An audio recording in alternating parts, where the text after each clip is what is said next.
don't want to be in it. Get lower.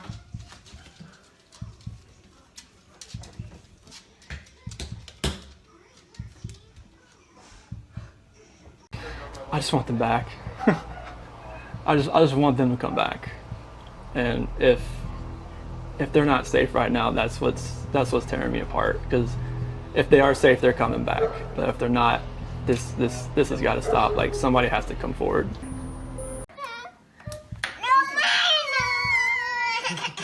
Girls. Oh, CC Bella. Okay. You want chocolate? No chocolate? If you want chocolate, you just get this bowl. You want this one, the bigger one? We're gonna go. I love you too. This is the morning. This is why I love that I thrive. Objectively say that this is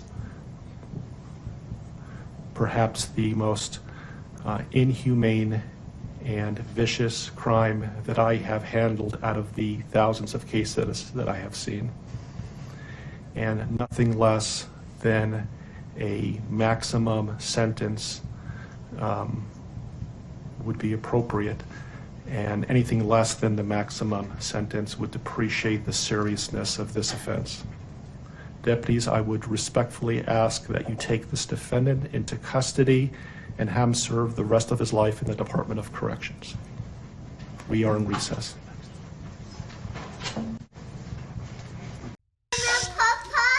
Tell them you love them. You're welcome. We love you. Say love Get your you. candy. Oh yeah, shoot, that's in here. If this stillness holds you, a quiet gesture helps sustain these long-form investigations. Taking Mr. a moment Watts, to why like did the you kill video your or wife and 2 subscribe children? allows stories like this to be examined with the time and care they demand, bringing hidden truths into focus, one layer at a time. The past 3 months I barely slept because I've been going through a lot of different emotions because I did not see this coming. You went from being my brother, my sister's protector, one of the most loved people in my family, to someone I will spend the rest of my life trying to understand. What gave you the right to put your hands on a woman, let alone my best friend, my beloved sister, your daughters, and your son? Why weren't they enough for you? In the blink of an eye, you took away my whole world, the people that mattered to me the most. Everything in my life I loved, your children. They trusted you. They loved you. They looked up to you because you promised to keep them safe. Instead, you turned on your family. My blood is boiling as I write these last words because they are the last you will ever hear from me. I can't even think of the right words to describe the betrayal and the hate I feel. And to be honest, you aren't even worth the time and effort it takes to put my pen to this paper. There isn't a day that goes by that I don't cry for my family. They were my whole world. All I do is ask myself why. Why would you do this? You don't deserve to be called a man. What kind of person slaughters the people that love them the most? Did you really think you would get away with this? Did you really think that this was your best option, to throw away your family like they were garbage? They deserve better, and you know it. I hope you spend the rest of your life staring at the ceiling every night, being haunted by what you've done. None of us deserved this. Hearing my mother and father cry themselves to sleep in this hotel room causes me anguish that is beyond words. I can't describe how this feels, how badly my heart is breaking for my poor parents. We trusted you. You have taken away my family from this earth, but you can never take them from my heart. You took away my privilege of being an uncle to the most precious little girls I've ever known. I will never hear the words Uncle Frankie again, but you will never be called Dad again either. You'll never be able to put your hands on another woman, let alone my best friend, my beloved sister, and your son. I just can't comprehend how they weren't enough for you. Shanann, Bella, and Cece loved you more than anyone. You were their hero. How could you destroy the people who loved them the most? I pray that you never have a moment's peace or a good night's rest in the cage you'll spend every day of your life in. A cage you are privileged to live in because my family isn't evil like you. We begged the district attorney to spare your life because despite everything, we believe that no one has the right to take the life of another, even someone like you. I feel sorry for your family. I know the pain that they must feel knowing that they can't hug you, because that's how my mother, father, and I feel every time we cry for our family. Nothing hurts more than watching or hearing my family weep for their loved ones. I just wish that I could tell that you would tell the truth, but I know that that is asking for more than you are capable of.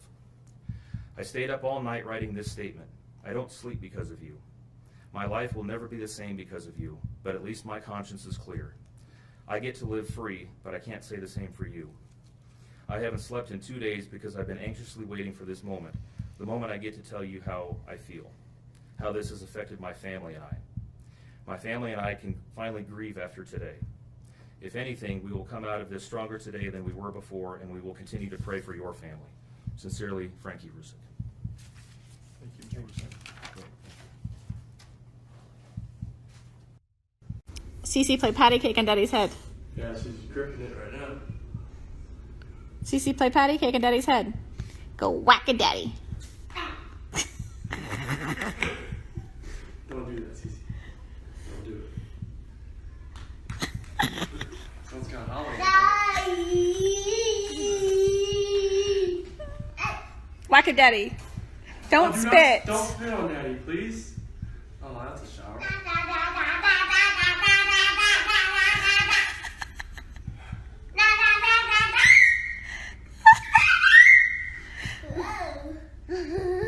Careful, Bella, don't fall, okay? Whack a daddy. Whack a daddy. One more time, Daddy. Whack a daddy. Whack.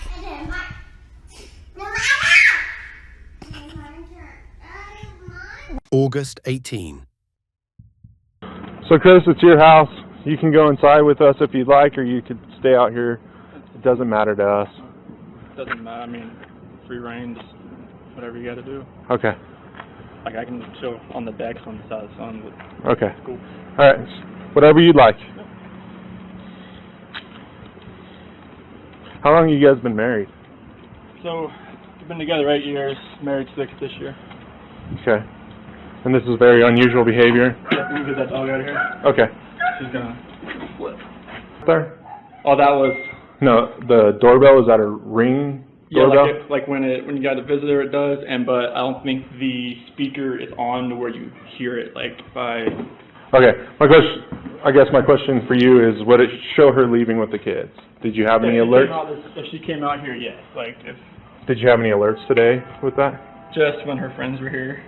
Does it only record when the doorbell rings, or anytime If someone? you're like right here, it should just start. The proximity should hit up. Okay. And if you had anything on that today? Just her friends. And what time was that? 12:10 and about 10 minutes afternoon. Okay. But nothing between the time when she got here this No, morning? like she got here at 2. Only thing This that morning? Was, yeah, 2 o'clock this morning. So Okay. like 1:48 on here. And the only thing that was weird was that the garage door said is left open after I left. And it might have been the sensor, but like my phone doesn't show when For if it your shuts. alarm? Yeah, it doesn't show if it shuts. And who's So, your alarm through? Vivint. Okay. But the Nikki, her friend that came here about 12:10, she said the garage door was shut when she got here. Okay. That was the only thing that was weird. All right. Were you going to hang out there, or you want to come in here? I'll start here. Okay.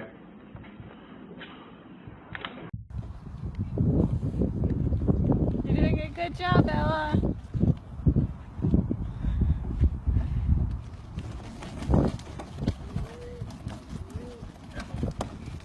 Careful. Hello. Hey, wait, we gotta stop. We're going to stop before we go across the road. Look both Remember? ways. Look both ways. Your hair came out. Yeah, she pulled them out. Pulled him out. Hey, no cars coming. Hi, Cece. Careful, boo. Careful, sweetheart. This is how she does it. Cece, you having fun?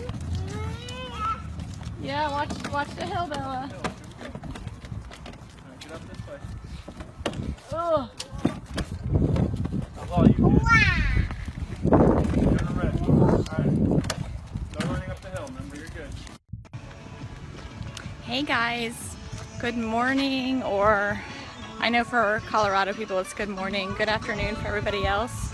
I wanted to come here live because today is the big day for the huge, our cocktail party is tonight where Product X is going to be released. We're super excited.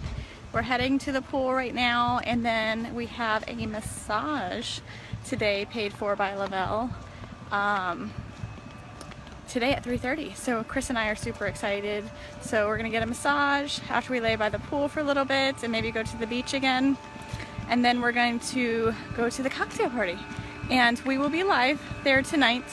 I don't want them to really go in the ocean. I mean, Ready, set?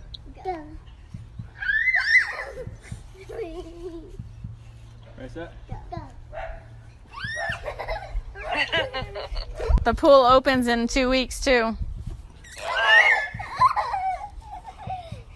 what's the degrees today? 85 last I checked. 120. Wow. No, Cece. Yeah. CC, get girl. Oh God. Oh my gosh, are you kidding? She can climb that fence.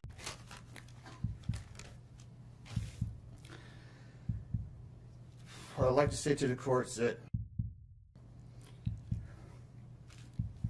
Shannon, Bella, and Nico love and caring people. They love life. They love being around people who love them. They always had good times. This is the first time they went to the beach this year, and they loved it. But God only knows what happened that night. Life will never be the same without Shannon, Bella, and Celeste and Nico. Had all their lives to live. They were taken by a heartless one. This is the heartless one, the evil monster, who dare you take the lives of my daughters Shannon, Bella, Celeste, and Nico. I trusted you to take care of them, not kill them. And they also trusted you. The heartless monster, and then you take them out like trash. You disgust me. They were loving and caring people. You may have taken their bodies from me, but you will never take the love they had for me. They loved us more than you will ever know, because you don't know what love is. Because if you did, you would not have killed them. You monster, thought you would get away with this. I don't know how. The cameras do not lie. You carry them out like trash of the house. Yes, I seen the videotape. You buried my daughter Shannon and Nico in a shallow grave, and then you put Bella and Celeste in huge containers of crude oil. You heartless monster. You have to live with this vision every day of your life, and I hope you see that every time you close your eyes at night. Oh, I forgot. You have no heart or feelings or love. Let me tell you something. I will think of them every day of my life, and I love them every day of my life. Prison is too good for you. This is hard to say, but may God have mercy on your soul. I hope you enjoy your new life. It's nothing like the one you had out here. May the courts have no mercy on you. It's hard every day. It hurts in so many ways. I have heard people say that you're not a monster. No, you are not. You're an evil monster. Thank you. Love you, Shannon, Bella, and Nico. Love you, Pop and Dad. And one other thing. And Shannon says she is super excited for justice today. Thank you, Your Honor. Thank you for the birds girls. Thank you for the world so sweet. Thank you for the food we eat. Thank you for the birds that sing. Thank you, God, for everything. Amen. Knuckles. Position of trust with respect to the victim in violation of Colorado Revised Statutes 18-3-102, subsection 1, subsection F. Do you understand? Yes, sir. Count 5 alleges murder in the first degree, a class 1 felony. It alleges that between and including August 12, 2018 and August 13, 2018, Christopher Lee Watts unlawfully, feloniously, and knowingly caused the death of Celeste Watts, a child who had not yet attained 12 years of age, and the defendant was in a position of trust with respect to the victim in violation of Colorado Revised Statutes 18-3-102, subsection 1, subsection F. Do you understand? Yes, sir. With regard to these first 5 counts, the minimum sentence that the court could impose if convicted is life imprisonment in the Colorado Department of Corrections, and the maximum sentence is death. Do you understand? Yes, sir. Let me also point out that pursuant to Rule 32.1 of the Rules of Criminal Procedure,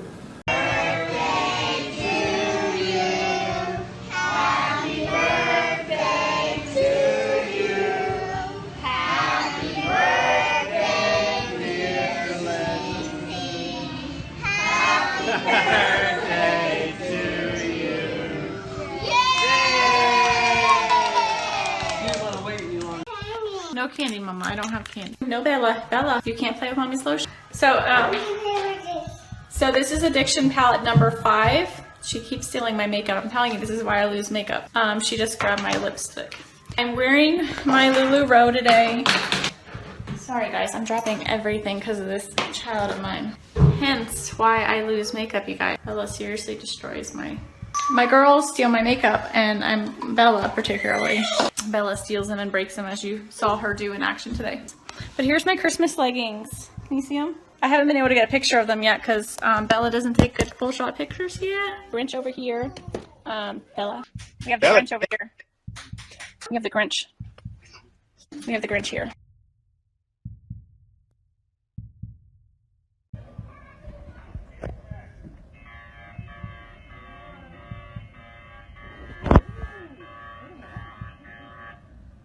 Can't run.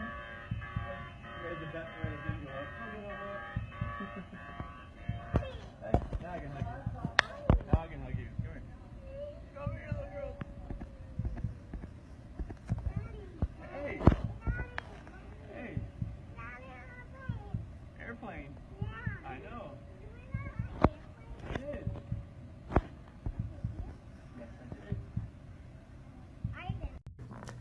I'm Cindy Watts.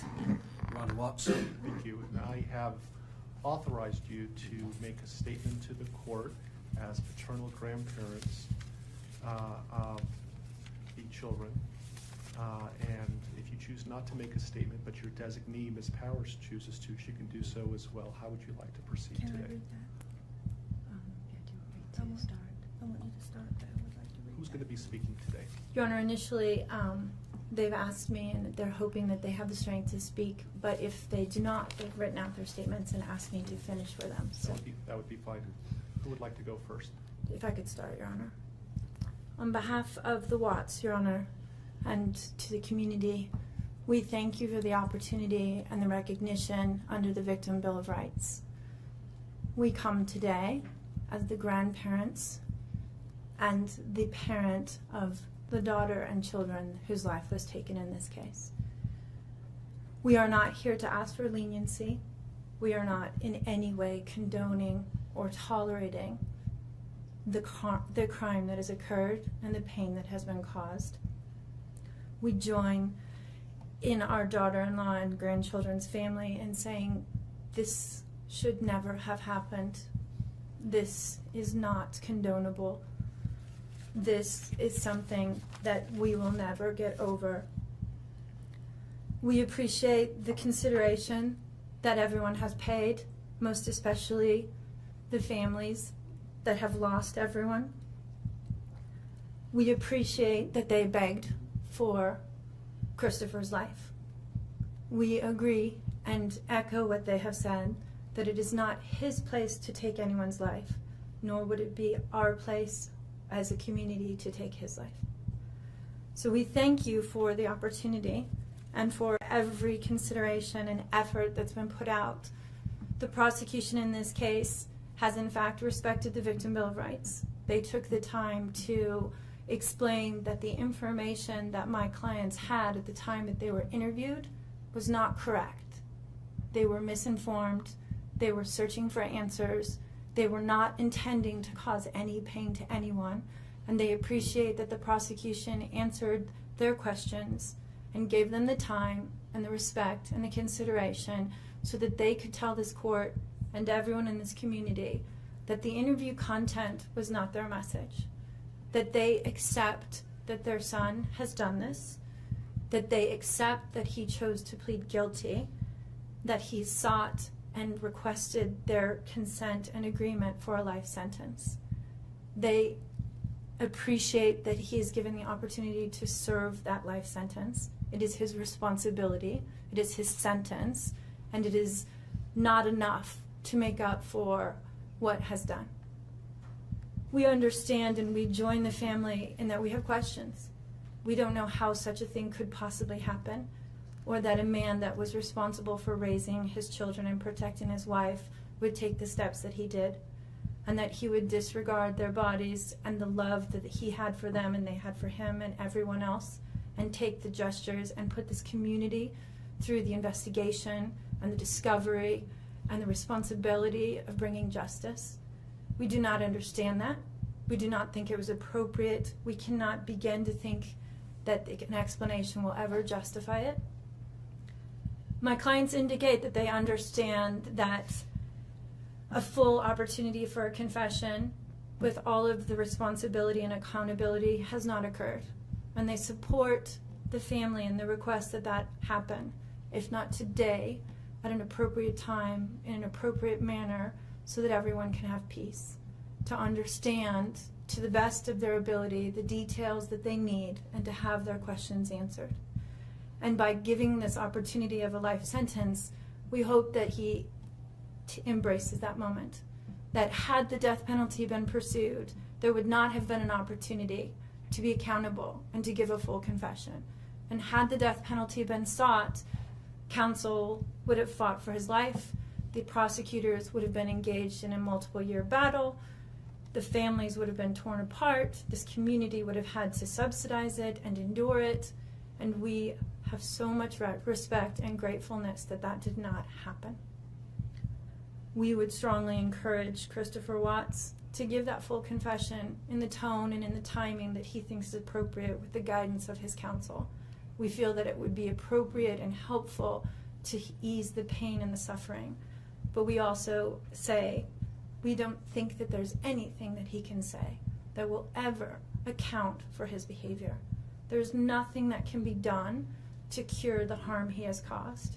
And he has the responsibility to serve his sentence with dignity and with regard for everyone, and to spend every breath that he has left in an atonement for what he has done. Do you want to read it? So if I could just have you state your name for the record. Cindy Watts. Thank you. My name is Cindy Watts. I am the grandmother of two beautiful granddaughters, Bella Marie, Celeste Catherine Watts. I am also the mother of Christopher Watts, who I will be directing most of my statement to. First, I'd like to begin by recognizing the absolute horror of this crime and acknowledging the devastating loss that both the Rusek family as well as our family have faced. Our families have been irreparably broken by the needless deaths of Shanann, Bella, Cece, and Nico. This is something we will never get over. We will always mourn the loss of our family, and in that we are united in our grief. I am still struggling to understand how and why this tragedy occurred.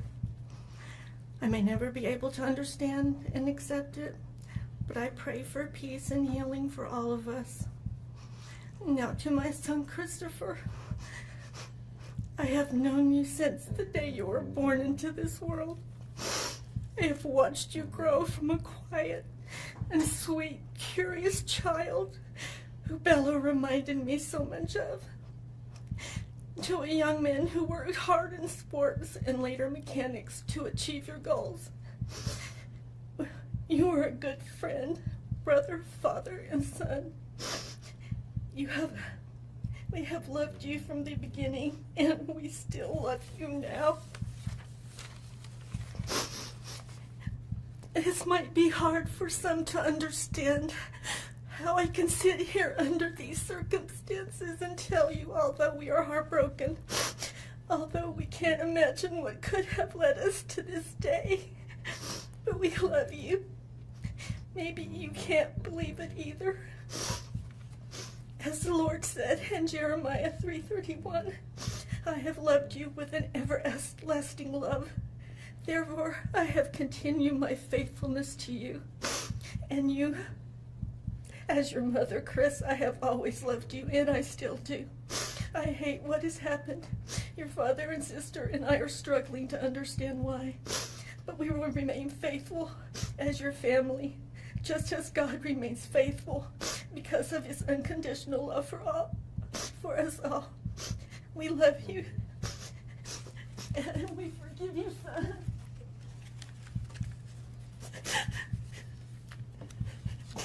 Thank you. Judge, if I could read Mr. Watts' statement. Yes. My name is Ronnie Watts, and I am the grandfather of Bella, Celeste, Nico Watts, and I am the father of Shannon. I am the father of Christopher Watts as well. And one of the most important things I've done in my life is to raise my children and to watch as they started their own families. I spent many years coaching Little League and talking to my son, taking him to the races, and sharing my love and knowledge of cars with him. He was just as involved with his girls. I believe he loves his girls. I know he does. This tragedy has impacted my family in so many ways. Beyond losing my precious grandchildren, our beloved daughter-in-law, we are forced to question everything. We still don't have all the answers, and I hope one day, Christopher, you can help us. Chris, I want to talk to you as a father and son. You are here today accepting responsibility, but I want to tell you this now. I love you. Nothing will ever change that, and I want you to find peace, and today is your first step. The Bible says if we confess our sins, God is faithful and just and will forgive us. Chris, I forgive you, and your sister forgives you, and we will never abandon you, and we love you. Dad. Judge, thank you for the opportunity to address the court.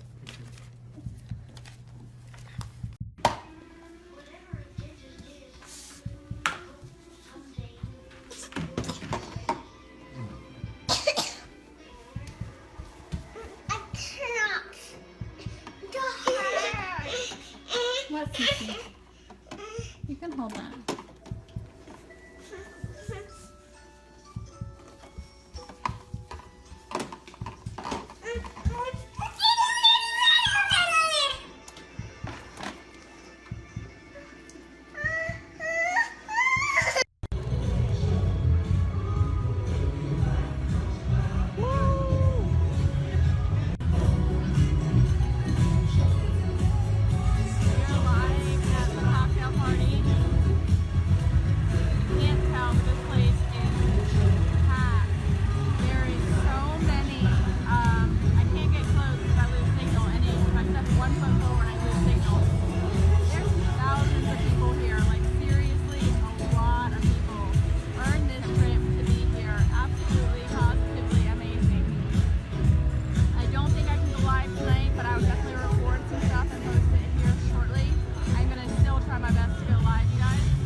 Everyone needs to deserve this.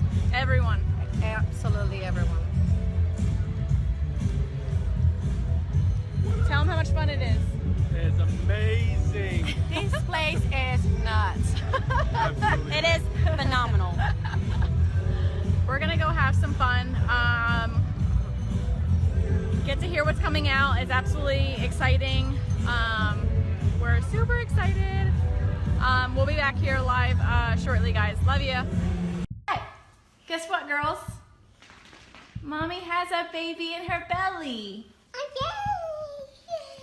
Are you guys excited? Yes? Are you really excited? Oh my goodness. Come give me hugs. Oh! I love you, girl. I got the baby a hug. You want to give the baby a hug? I love you, Bella. You're so sweet. Give me a kiss. Mommy! Mommy! Yes, baby. Your Honor, there are no words to adequately describe the unimaginable tragedy that brings us before this court today. By my comments, I'm not even going to try to express the horror, the pain, or the suffering that the defendant has caused to these families, to this community, and to all who were a part of this investigation. However, I do want to spend a few minutes sharing with the court the details of the crime, as so far you've only had an opportunity to review the affidavit and a few facts here and there that have been offered to the court in the motions and pleadings that have been filed.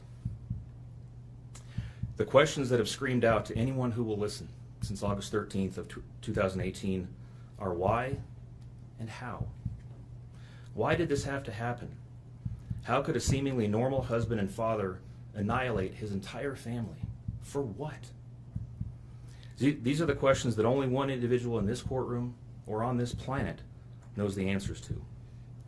I fully expect we will not receive the answers to these questions today, nor will we at any point in the future. I don't expect that he will ever tell the truth about what truly happened or why. Even if he did, there is no rational way that any human being could find those answers acceptable responses to such horrific questions. The best we can do is try to piece together some kind of understanding from the evidence that is available to us. And the evidence tells us this. The defendant coldly and deliberately ended 4 lives. Not in a fit of rage, not by way of accident, but in a calculated and sickening manner. Shanann was 34 years old. She had married the defendant in November of 2012. Over the weekend leading up to August 13th, she had been at a work conference in Phoenix, Arizona, and returned home in the early morning hours of August 13th. We know that she got home about 1:45 in the morning. The doorbell camera on their home shows her arriving back home from the airport. Shortly thereafter, at least according to the defendant, they had what he referred to as an emotional conversation about the state of their marriage and about what their lives would look like going forward. What was said during that emotional conversation, only he knows. What we do know is that shortly after that, the defendant strangled her to death with his own hands. We know that he slowly took her life the morning of August 13th. We know that this was not done in an uncontrolled, vengeful manner that he tried to describe to agents from CBI and the FBI. If that were the case, you would expect to see vicious, horrible bruising about her neck, shoulders, and face. You would expect to see the hyoid bone in her neck broken. You would expect to see some kind of defensive wounds on his body as she struggled and fought for her own life. None of those are present. The only injuries that were on Shanann's body were one set of finger or bruising, what appeared to be fingernail or finger mark bruising to the right side of her neck. We know that our experts will tell us that it takes 2 to 4 minutes to strangle someone to death manually with their own hands. The horror that she felt as the man that she loved wrapped his hands around her throat and choked the life out of her must have been unimaginable.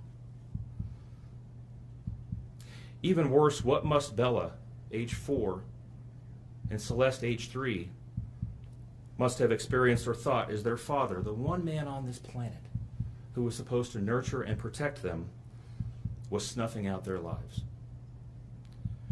They both died from smothering. Let me say that again.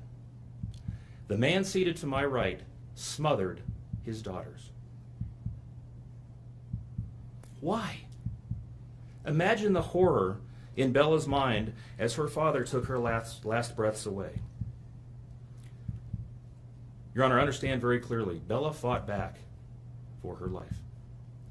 The frenulum, the connective tissue between her upper lip and her gum, had a centimeter and a half laceration. She bit her tongue multiple times before she died. She fought back for her life as her father smothered her. Celeste had no such injuries. In fact, she had no external injuries at all. But according to the medical examiner, she was smothered nonetheless. The defendant then methodically and calmly loaded their bodies into his work truck, not in a hasty or disorganized way. He was seen from the neighbor's doorbell camera backing his truck into the driveway, going back and forth into the house and back out to the truck 3 different times, 1 time for each of their bodies. He then drove them away from their family home 1 final time, intent on hiding any evidence of the crimes that he had just committed. In one final sign of callousness for his wife, his daughters, and their unborn son, and their remains, he drove them to a location that he thought no one would ever find them, to one of the oil tank batteries with which he was so familiar. He knew this was safe. He had texted a coworker the night before saying, "I'll head out to that site. I'll take care of it." He had carefully ensured that he would be alone in the middle of the plains to secrete away the remains of his family in a place that he hoped they would never be found. In one final measure of disrespect for the family he once had, he ensured that they would not be together, even in death, or so he thought. He disposed of them in different locations. He buried Shanann and Nico in a shallow grave away from the oil tanks. Bella and Celeste were thrown away in the oil tanks at this facility. Different tanks, so these little girls wouldn't be together in death. Imagine this, Your Honor. This defendant took those little girls and put them through a hatch at the top of an oil tank, 8 inches in diameter. Bella had scratches on her left buttocks from being shoved through this hole. A tuft of blonde hair was found on the edge of one of these hatches. The defendant told investigators that Bella's tank seemed emptier than CC's because of the sound that the splashes made. These were his daughters. Significantly, when his coworkers arrived at the tank battery later that morning, to a person, they all described him as acting completely normally. It was a normal workday, even while his daughters sank in the oil and water not far away from him. And then his efforts at deception truly began. We've all seen the emotionless interviews that the defendant gives to the local media, asking for help in locating his family. We watched as he claimed that the house was empty without them, and that he hoped that they were somewhere safe, and that he just wanted them to come home. He told investigators that they were at home sleeping when he left for work that morning, and that Shanann had told him that she was taking the girls to a friend's house for the day. What is striking about this case, Your Honor, beyond the horrors that I've already described to you, is the number of collateral victims that he created by his actions. While he stood in front of TV cameras asking for the safe return of his family, scores of law enforcement officers, neighbors, friends, and family scoured the area, fretted for their safe return. They texted him begging for any information and sending him their best wishes, all the while he hid what he had done. The list of indirect victims does not end there. Think of the firefighters and the Colorado State Patrol hazmat experts who had to don protective suits and who were called upon to pull Bella and Celeste out of those oil tanks. Or the coroner employees who had to conduct these autopsies. Or the victim assistants who frantically attempted to ease the suffering of those affected. All of this, Your Honor, for what? Why? Why did this have to happen? His motive was simple, Your Honor. He had a desire for a fresh start, to begin a relationship with a new love that overpowered all decency and feelings for his wife, his daughters, and unborn son. While Shanann texted the defendant over and over again in the days and weeks leading up to her death, attempting to save her marriage, the defendant secreted pictures of his girlfriend into his phone and searched and texted her at all hours of the night. While Shanann sent the defendant self-help and relationship counseling books, one of which, ironically enough, was thrown in the garbage. He was searching the internet for secluded vacation spots to take his new love in researching jewelry. And while Shanann took the girls to visit family in North Carolina, the defendant went to car museums and the sand dunes with his new girlfriend. The stark contrast between the subjects of their internet and text content is absolutely stunning. Even the morning after he killed them and disposed of their bodies, he made several phone calls. One was to the school where the girls were supposed to start, telling the school that the girls would not be coming to school anymore, that they were being unenrolled, presumably to give him some more time before law enforcement notification about them going missing. He contacted a realtor to start discussing the selling of his house, and he texted with his girlfriend about their future. None of this answers the questions of why, however. If he was this happy and wanted a new start, get a divorce. You don't annihilate your family and throw them away like garbage. Why did Nico, Celeste, Bella, and Shanann have to lose their lives in order for him to get what he wanted? Your Honor, justice demands the maximum sentence under the agreement reached by the parties. As you will recall, the agreement calls for life sentences as to Shanann, Bella, and Celeste, and all of those to run consecutively to one another. It also calls for the count of unlawful termination of a pregnancy as to Nico to run consecutively to counts 1, 2, and 3.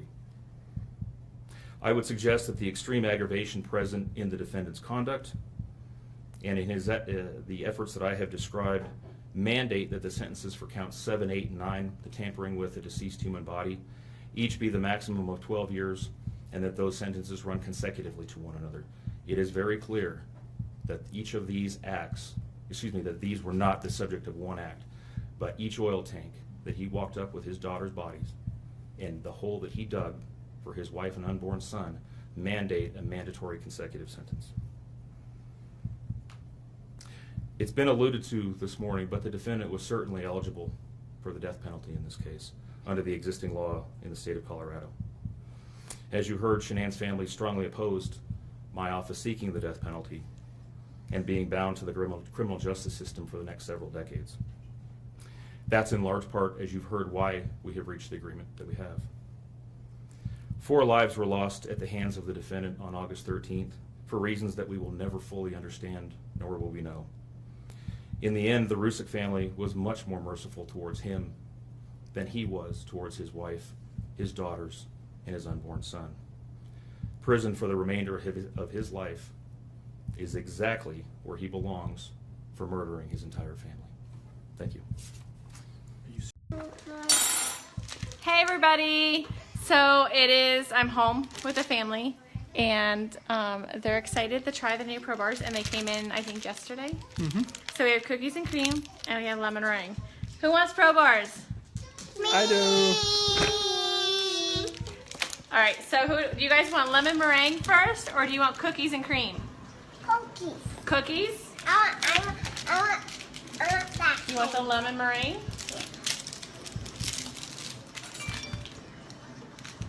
All right, since I have this one open, let's try this one first, okay? Cookies and cream. And Daddy's gonna try it too. Yeah. Are you both? Yes, so everyone's gonna try Chris Crumb cookies and cream. All right, Bella gets cookies and cream, Cece gets cookies and cream. Ready? Ready? Set. You're the taste testers. Yummy. Is it yummy? What's it taste like? Chocolate. Chocolate. What else? Watermelon. Watermelon. What's it taste like, Cece? Chocolate. Chocolate? Uh-huh. Is it delicious? Daddy? Oreo wrapped with vanilla. It's nice. Oreo wrapped in vanilla? Is it yummy, Cece? Is that good, Bella? I think they like cookies and cream. Okay, so let's try the lemon meringue. Hey, everybody. So, a little crazy over here. Cece loves the cookies and cream. You like it? Nothing. Good thing. Don't mind me. It's been a long travel day yesterday. Been cleaning, regrouping today. Hey, Jen. Okay, so Chris, this is the lemon meringue. Nope, that's Daddy's. Here's yours. Wait, don't take. Wait. Here, Bella. Okay, this one's lemon meringue. It's like the pie, but better because I don't like the pie. Ready, set, go. Ready? Hey, Jessica. That's so good. How's that taste, Cece? Good. Good? Yeah? Do you like that one better? Me too. I like it. What's it taste like? You like lemon meringue pie? Straight out the box. Bella, what's it taste like? I don't like it. You don't like that one? Bella doesn't like that one. That's okay. Okay. You like the birthday cake, right? And the cookies and cream? Yeah. Dieter, do you want some? Yeah, Dieter wants some. All right, so which one's your favorite out of all the Pro Bars? Hey, Wendy. I would say lemon meringue. Lemon meringue? What's your favorite, Cece? Birthday. Birthday? Mommy's favorite. What's your favorite? The cookies and cream? Wow. We have to keep 3 on stock. It's a good thing. How do I turn this around? It's a good thing that I have all 3 of the favorites in the house. Cinnamon rolls were sold out of it here at the house. You like it? I want dip and You want dip and ranch? You want ranch dip and chips? Jess, I have them all. I just ate all of the cinnamon rolls. Cece actually really likes the cinnamon rolls too. Look at Bella. Cookies and cream. You got Cookie Monster.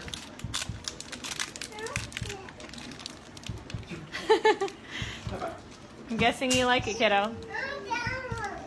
You like it? You want the lemon meringue, Cece? No, she didn't like that one. I don't like that. Daddy will finish it. Yep. All right, you guys. So that's our family. Making sure I didn't miss anything. Hey, everybody. So we're a mixed family. Apparently, birthday cake is a winner for me and Cece. Bella loves the cookies and cream, and Chris is lemon meringue. Surprisingly, because he's a cookies and cream guy. Yeah. So super excited. I love it that it's a healthy snack, and Cece can eat it because she has a tree nut allergy. And none of our products are made in a facility that handles nuts at all. So Cece can have them. There's 0 nuts in them, and it's the only go-to bar. We can't do processed bars. We can't do anything like that because Cece can't have any of it because it's all processed in a plant where there's tree nuts or nuts. So it's really nice that she can have it. It's a quick snack for mommy. It's always in my bag, and I can just give it to her. And I heard you, baby. I heard you. She wants ranch and dip. She's my child. Thanks, Kat. So it's really nice. It's convenient for me as a mom that I can just carry them in my purse and always have something for her. So super excited. The Pro Bars are amazing. They're a great snack, low carbs, low sugar, 2 grams of sugar in all of them, I think. But yeah, 2 grams of sugar and 20 grams of protein. So they're really good for you. So you guys have a great night. Love you. And we're going to be, Cece and I are fighting over the birthday cake. So, all right. Say bye. Bye. See ya. All right. Bye, guys. I know God will put the evil people where they need to be. I also want to take the time to thank the town of Frederick, Greeley, FBI, the DA's office, the CBI, for exceptional work. We thank Nicole Atkinson, Shannon's neighbor Nathan, and his family. To me, they're our heroes. They really are. God bless. God makes no mistakes on who He puts in your life. Marriage is about love, trust, and friendship and unity. We marry for sickness and health, to death do us part. Our daughter Shannon loved you with all of her heart. Your children loved you to the moon and back. Shannon's family was her world. Shannon put a crown on your head. But unfortunately, the day that you took their life, God removed that crown. We loved you like a son. We trusted you. Your faithful wife trusted you. Your children adored you, and they also trusted you. Your daughter Bella Marie sang a song proudly. And I don't know if you got to see it, but it was, Daddy, You're My Hero. I have no idea who gave you the right to take their lives.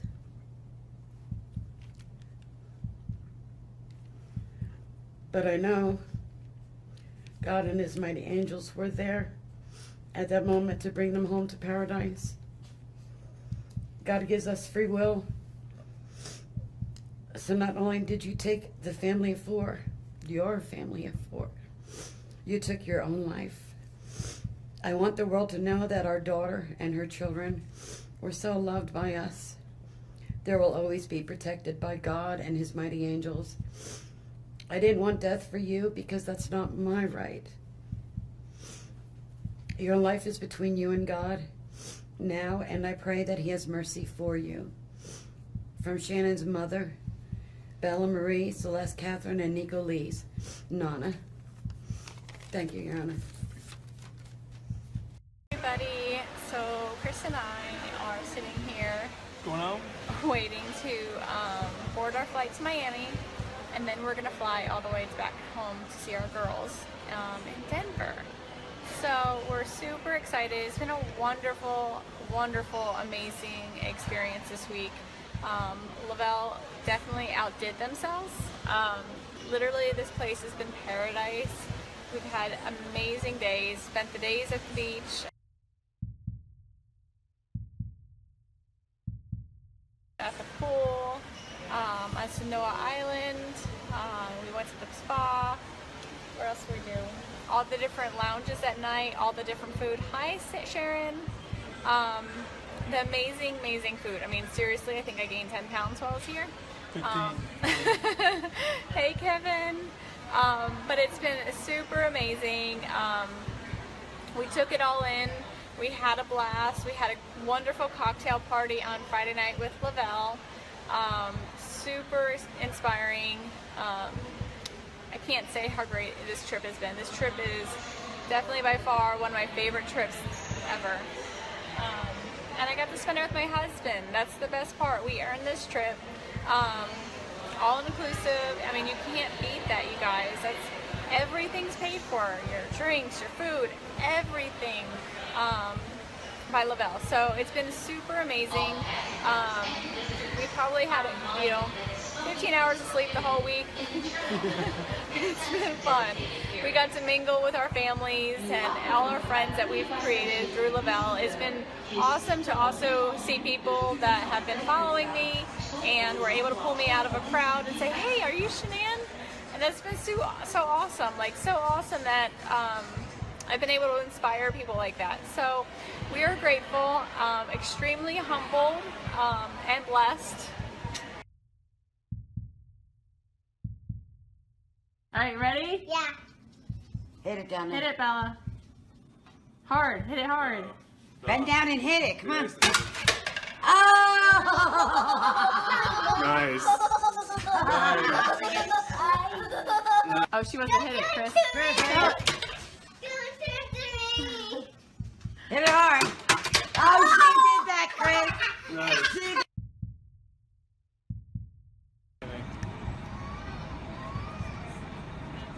Say hi, guys. What up? This is Cece downtown Denver, like cruising on Chris's shoulder. She's definitely working him. Hi, Cece.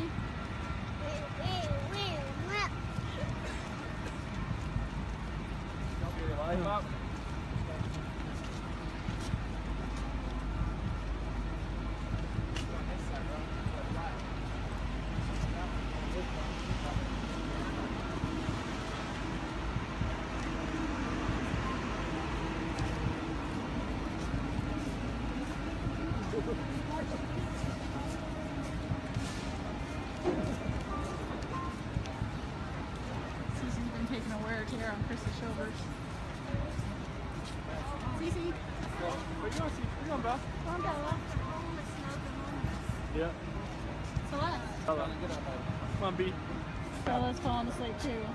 Doesn't want to walk. Doing the crab walk. Crab walk. I'm sorry.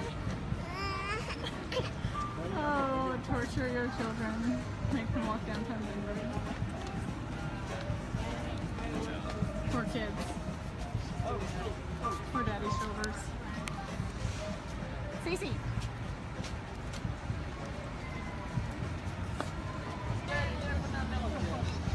It's so good. Oh, thank goodness. It turned out nice for us. We're just talking April. They're going to do another lifestyle getaway. I guarantee one's going to be here in Denver one day. That'd be awesome. Right, Cece? Oh yeah. You having fun, CC? Yep. Yeah. Are you dancing? Dance. Go, CC. Hey, you're asking for it, dude.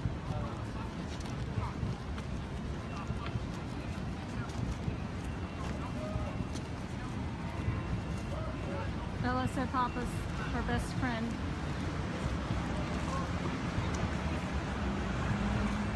Bring it on, come on. Cece's breaking Daddy's shoulders. Cece.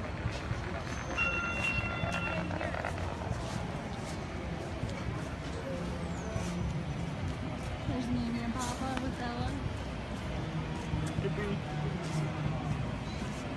And downtown Denver. So different when it's not late at night.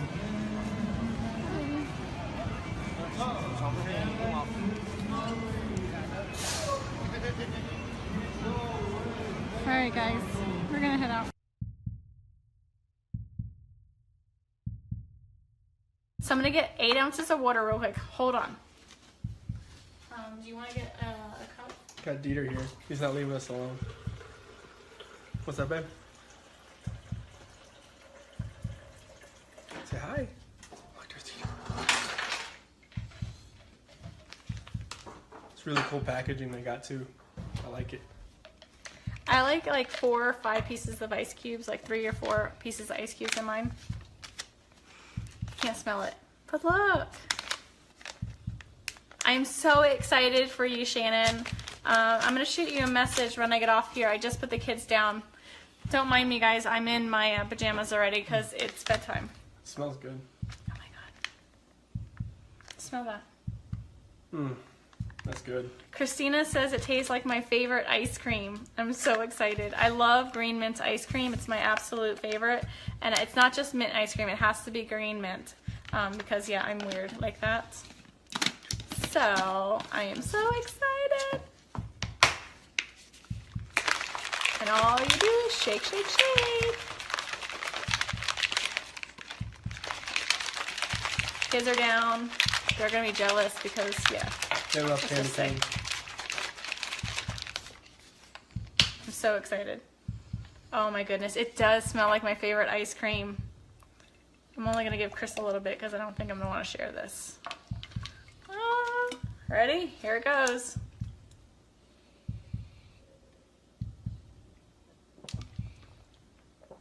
Oh yeah. It's just like mint ice cream. Oh my goodness. This is absolutely amazing. It literally tastes, if you guys have ever had green mint ice cream, it tastes like green mint ice cream. Like, just like it. Delicious. That is really, really good. I don't know why he's crying. He wants to sit on the car. Charlie, it tastes like green mint ice cream. Have you gotten yours yet? Oh my god, it's so good. It's like 7 o'clock at night here. I love this. This is gonna be like my dessert at night. Hey Lisa. I'm not ignoring you guys. If I didn't see your message, I'm sorry. It is amazing. Absolutely, positively amazing. This is probably my new favorite. Like, oh wow. Michelle, it's amazing. And you know what I'm going to do? I'm going to try this tomorrow. So be prepared. I'm going to go live tomorrow. I'm going to try it with this. Hold on. Uh-oh. What are you trying? Oh. Cafe. Oh my goodness, it's going to be amazing. Oh, Chris, that stinks. It's amazing. Let me just tell you, it's absolutely positively amazing. Are you talking to me? No, different Chris. There's a lot of Chris's. Hey, Melissa, did you get yours yet? It's so good, girl. Michelle, when's yours? Look when it's supposed to be delivered. Okay, that's absolutely amazing. Candy cane lifestyle mix. Candy cane lifestyle mix, and it's healthy. Like, seriously healthy. Oh my goodness, it doesn't get better than this. They never, never, ever disappoint. Never, ever. I'm so excited. Okay, guys, so that is our candy cane lifestyle mix. It's absolutely amazing. I know they sold out, so I don't know if they got more coming in. I do have three extras if I'm willing to share. Yeah. So anyone wanting to start the Thrive experience, I have 3 extra candy cane for you. Herb, I got you covered. It's so good. Like, seriously, mint ice cream. Green mint ice cream is exactly what it tastes like. Like, amazing. I'm gonna actually blend this tomorrow with some ice. That's gonna be awesome. It's gonna be a little treat. Ice cream in a cup? Except for it's not green, but it's delicious. It's really, really, really good. Okay, guys. Tomorrow morning, be prepared. I'm gonna go live with cafe and candy cane. Cafe, candy cane. Happy mama right here, because I'm baking tomorrow. You guys saw what I'm baking. Should I tell you guys what I'm baking? Listen, you're gonna be at work, so you can't taste test. Who wants to know what I'm baking? A free candy cane lifestyle mix, individual, for whoever can guess what I'm baking. Specific. Chris doesn't even know. I know. Nick Thayer does, but he's not going to tell anybody because he can't win. Nobody? No guesses? Nothing? Zilch? Nope. Herb. You got to look at my picture. You can get the hint on the picture. You got to be specific, though. Like, specific. Is it red velvet something? No. It's not about you this year. Cassie, it's so good. You'll have to find out, because now I'm going to have cafe tomorrow and my lifestyle mix, and it's going to be amazing. No pumpkin rolls. Nope. Keep guessing, though. Okay, so I'm going to go. I have a lot of follow-up to do. I have a couple more people to help get started. And Shannon, I'm going to message you just so we can make sure you're getting you're starting tomorrow. I'm so excited. You're going to love it. Don't notice how great you're feeling tomorrow. Don't notice how amazing the mental clarity is going to be tomorrow. And don't notice that extra energy you're going to have, because it's not going to happen. Nope. No, Dawn. Dawn, we need to get you started, girl. Hey, Tracy. So, that was amazing. That was like my dessert for the night. Super excited. Don't mind my pajamas. I'm still in my pajamas. Or in my pajamas. And they're my onesies. I saw there's a onesie bar crawl, which should be fun. Alright, so stay tuned. Close, Chris. So, tomorrow morning, be prepared. I might wait till the kids go to school because they're not going to want me to not share. So, tomorrow morning, stay tuned. You guys have a wonderful night. I am feeling good. I just had that delicious dessert, and I'll talk to you guys soon. Say bye, Dieter. Ruff. Don't choke him. I'm trying to get his hand up. Poor Dieter. He wants his mommy.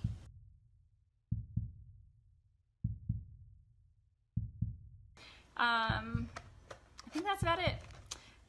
Today's Sunday. Chris ran at 6 o'clock in the morning on a Sunday on his day off. What'd you do, 5 miles? Well, come over. So, you know, it's amazing what you can do with Thrive and how it gives you the energy and mental clarity. How are you watching and you're sitting right here? I'm right here. Weirdo. So Chris has lost a significant amount of weight since you started Thrive, how much? 50 pounds. And he's in a medium. He went from a 2X to a medium. And that was before, most of it was before Duo. Oh yeah, all of it was. And Duo is new. So, you know, filling in those nutritional gaps, helping your body, you know, feed itself with the premium nutrition, helps your body crave less.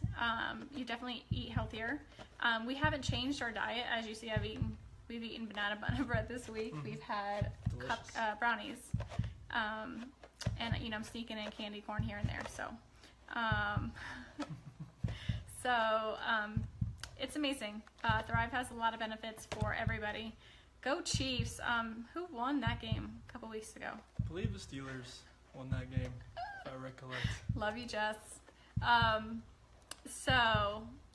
waiting. She's a diehard Chief fan. Diehard.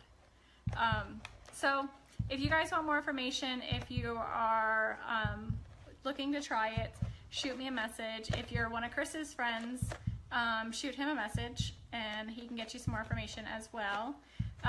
We have 2 spots left for either the cafe for free or your DFT, regular DFT. So shoot me a message. Thanks everyone for hopping on. I see a lot of my faves are on here. Nikki, I sent you a message.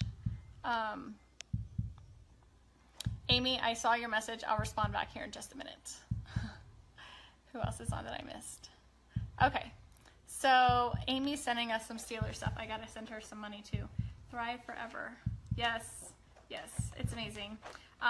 So Christina just jumped on. Hi, Christina. Hey, I'm sending over Cece's smallest jersey for you. Just put on Coral. Tell DJ if he doesn't have a jersey for her, we're getting a Palomalu jersey. Perfect size for Coral. It still fits Cece, so tight. So you better tell DJ he better hurry up and get her whatever jersey you guys like. So Amy, that's coming your way too because Cece's grown out of it. It's a Palomalu 12-month jersey, but it still fits her and she's a chunk. It's a good luck jersey. It is a good luck jersey, so we haven't parted with it yet because it's good luck. So does anyone have any questions that's new and would like? You can use credits today, so if you have Lavelle credits, you can use credits to buy the Duo, DFT Duo. So yeah, I think that's it. Anyone have any questions? Going once, going twice. I forget what else I was gonna say. I want a cafe right now with my lifestyle mix though. All right. So McKenna will have plenty of time to wear it because it's you know how they're larger. They wear larger. So all right. So shoot me a message. I'm gonna go celebrate with a piece of banana nut bread. Just kidding. Maybe. So if you guys have shoot me questions. If you guys have any questions, thanks for hopping on. Go Steelers. And talk to you guys soon. Hey, Christina, call us tonight about 6:30 our time. No, Eastern. 6:30 our time? Yeah, 6:30. We'll start the chant. Oh, girl, she's teeny tiny. It'll perfectly fit her. If Cece's wearing this now and she's in 3T, she'll totally be able to wear it for a while. It's just worn. It's definitely worn. Bella's worn it. Cece's worn it. It's our favorite jersey. So, anyone? Oh, that's what I want to say. Anyone is interested in earning over $1,300 in legit cash and bonuses, shoot me a message. Company offers a huge incentive. Perfect time for Christmas. So if you're ready to start, it's free. You can promote the company for free. You can be a customer for free. So shoot me a message. I'd love to help you. I'd love to give you at least the information so you can kind of decide what you want to do. You can thrive for free. We've been thriving for free for 20 months. So super, super awesome. So talk to you guys later. Hey, Jess. I saw you hop on. I think that's it. If I forget, I'll come back. We'll come back with Cece and Bella later, and we'll do the Here We Go Steelers chants because they love it. And Amy, we'll have to get you in FaceTime in, and we can do it together. All right, guys. Have a wonderful day. Hey, beautiful. Presiding. Good morning and welcome to be seated.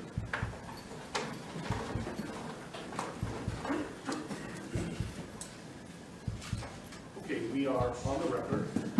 We are in Division 17 of the Weld County District Court, and we are here regarding Weld County case number 18CR2003, people of the state of Colorado versus Christopher Lee Watts. My name is Marcelo Cupcom, a District Court Judge here in Weld County, and I will be the presiding judge in this case. If I could please have the lawyers identify themselves in the record, starting with the prosecution. Good morning, Your Honor. Michael Rourke on behalf of the people. Patrick Roach on behalf of the people. Your Honor, John Walsh on behalf of the defense. Jim Burson on behalf of Mr. Watts. Thank you. Thank you. And Mr. Rourke, do you want to make a record regarding compliance with the Victims' Rights Act? Yes, Your Honor, we are in compliance with the Victims' Rights Act. Frank Rusick, who is Shanann Watts' father, is present in the courtroom, as is Frankie Rusick, who is Shanann Watts' brother. They are present in the courtroom, and we have advised them of the purpose of today's hearing and what we expect to occur. Thank you. Mr. Watts, last week I gave you a limited advisement because charges had not been filed. They have now been filed, so I'm going to give you a full advisement. If at any time you have any questions, please let me know, and welcome also to certainly consult with your attorneys, okay? Yes, sir. So, you do not need to make any statements. Any statements you make can be used against you. Do you understand? Yes, sir. You have the right to be represented by counsel, and if you're indigent, you have the right to request the appointment of counsel or consult with the public defender before any further proceedings are held, and I see that you've taken advantage of that right. Any plea that you make must be made voluntarily and not the result of undue influence or coercion. You understand? Yes, sir. At this point, I have denied your right to bail, given the charges. You can certainly have a conversation shortly about that issue. You have the right to understand the nature of the charges. We'll go over them in a moment. You have the right to a jury trial. You also have the right to demand and receive a preliminary hearing within a reasonable time to determine whether probable cause exists to believe that the offenses charged were committed by you. Do you understand? Yes, sir. I assume that the defense has received a copy of the complaint and information. Mr. Watts will explain to you what you have been formally charged with and what the possible penalties are. Count 1 alleges that on or about August 13th, 2018, Christopher Lee Watts unlawfully, feloniously, after deliberation, and with the intent to cause the death of a person other than himself, caused the death of Shanann Watts in violation of Colorado Revised Statutes 18-3-102, subsection 1, subsection 8. And that crime is classified as murder in the first degree, a class 1 felony. Do you understand? Count 2 alleges murder in the first degree, also a class 1 felony, and it reads that between and including August 12, 2018 and August 13, 2018, Christopher Lee Watts unlawfully, feloniously, after deliberation, and with the intent to cause the death of a person other than himself, caused the death of Bella Watts in violation of Colorado Revised Statutes 18-3-102, subsection 1, subsection 8. Do you understand? Yes, sir. Count 3 alleges murder in the first degree, a class 1 felony, and specifically it alleges that between and including August 12, 2018 and August 13, 2018, Christopher Lee Watts unlawfully, feloniously, after deliberation, and with the intent to cause the death of a person other than himself, caused the death of Celeste Watts in violation of Colorado Revised Statutes 18-3-102, subsection 1, subsection 8. Do you understand?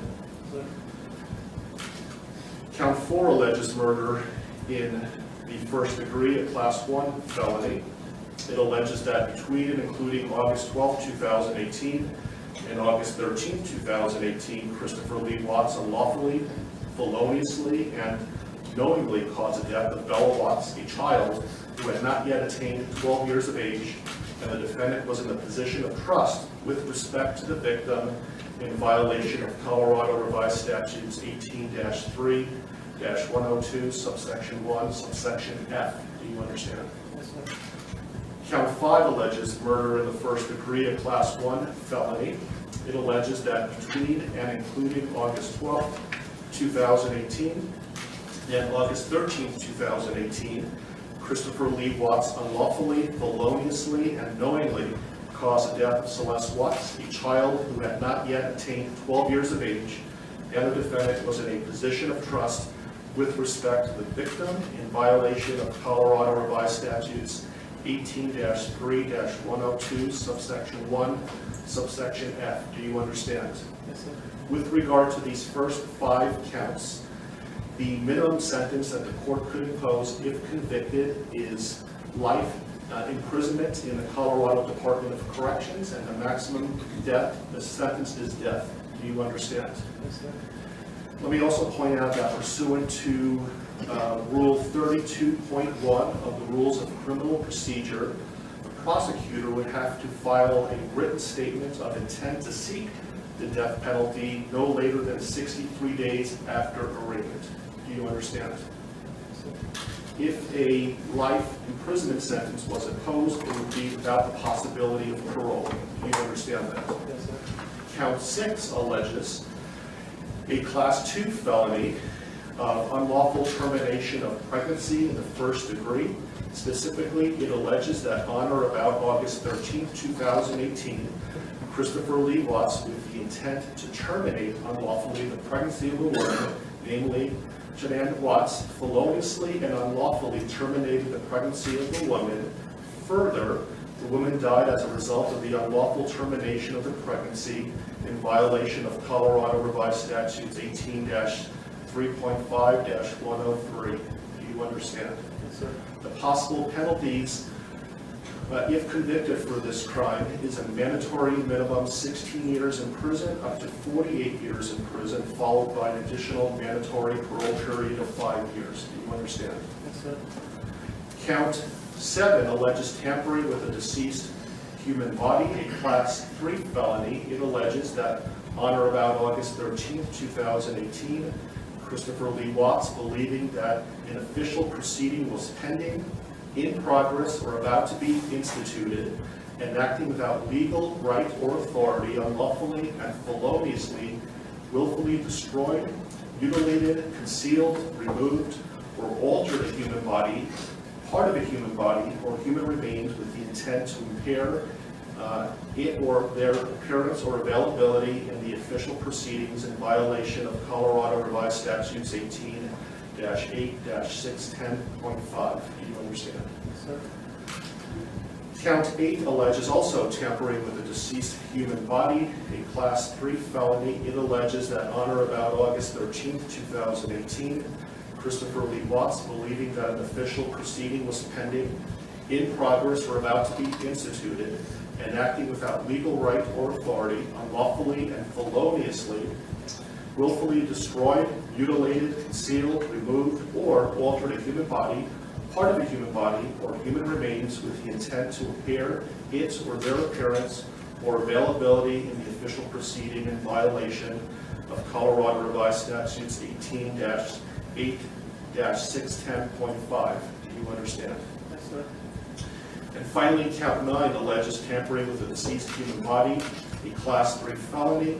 It alleges that on or about August 13, 2018, Christopher Lee Watts, believing that an official proceeding was pending, in progress, or about to be instituted, and acting without legal right or authority, unlawfully and feloniously, willfully destroyed, mutilated, concealed, removed, or altered a human body, part of a human body, or human remains with the intent to impair its or their appearance or availability in the official proceeding in violation of Colorado Revised Statutes 18-8-610.5. With regard to counts 7, 8, and 9, those Class 3 felonies carry a presumptive range of 4 to 12 years in the Colorado Department of Corrections. If there were sufficient mitigating circumstances, the minimum could be as low as 2 years. If there were sufficient aggravating circumstances, as many as 24 years. and any prison sentence would be followed by an additional mandatory parole period of 3 years. Do you understand? Yes, sir. Do you have any questions about what I've said so far? Yes, sir.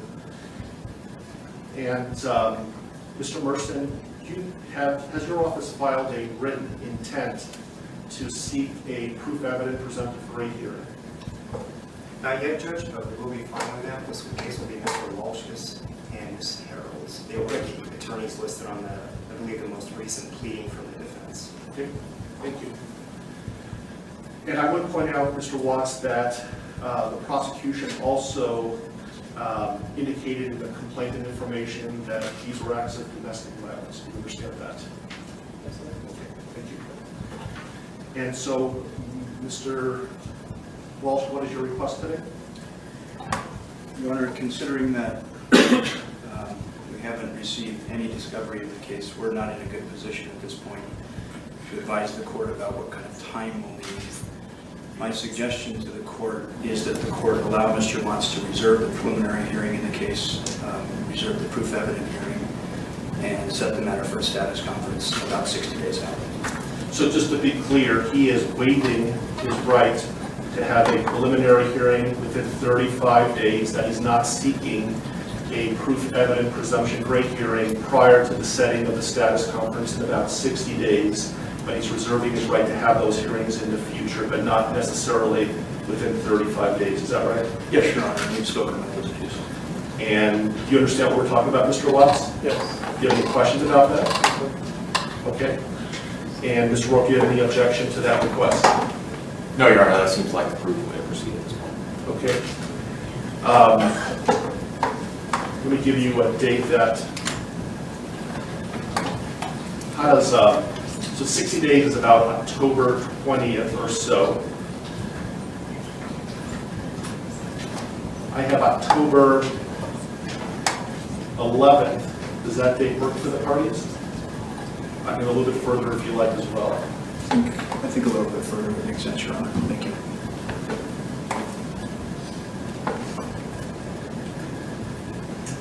How about November 19th?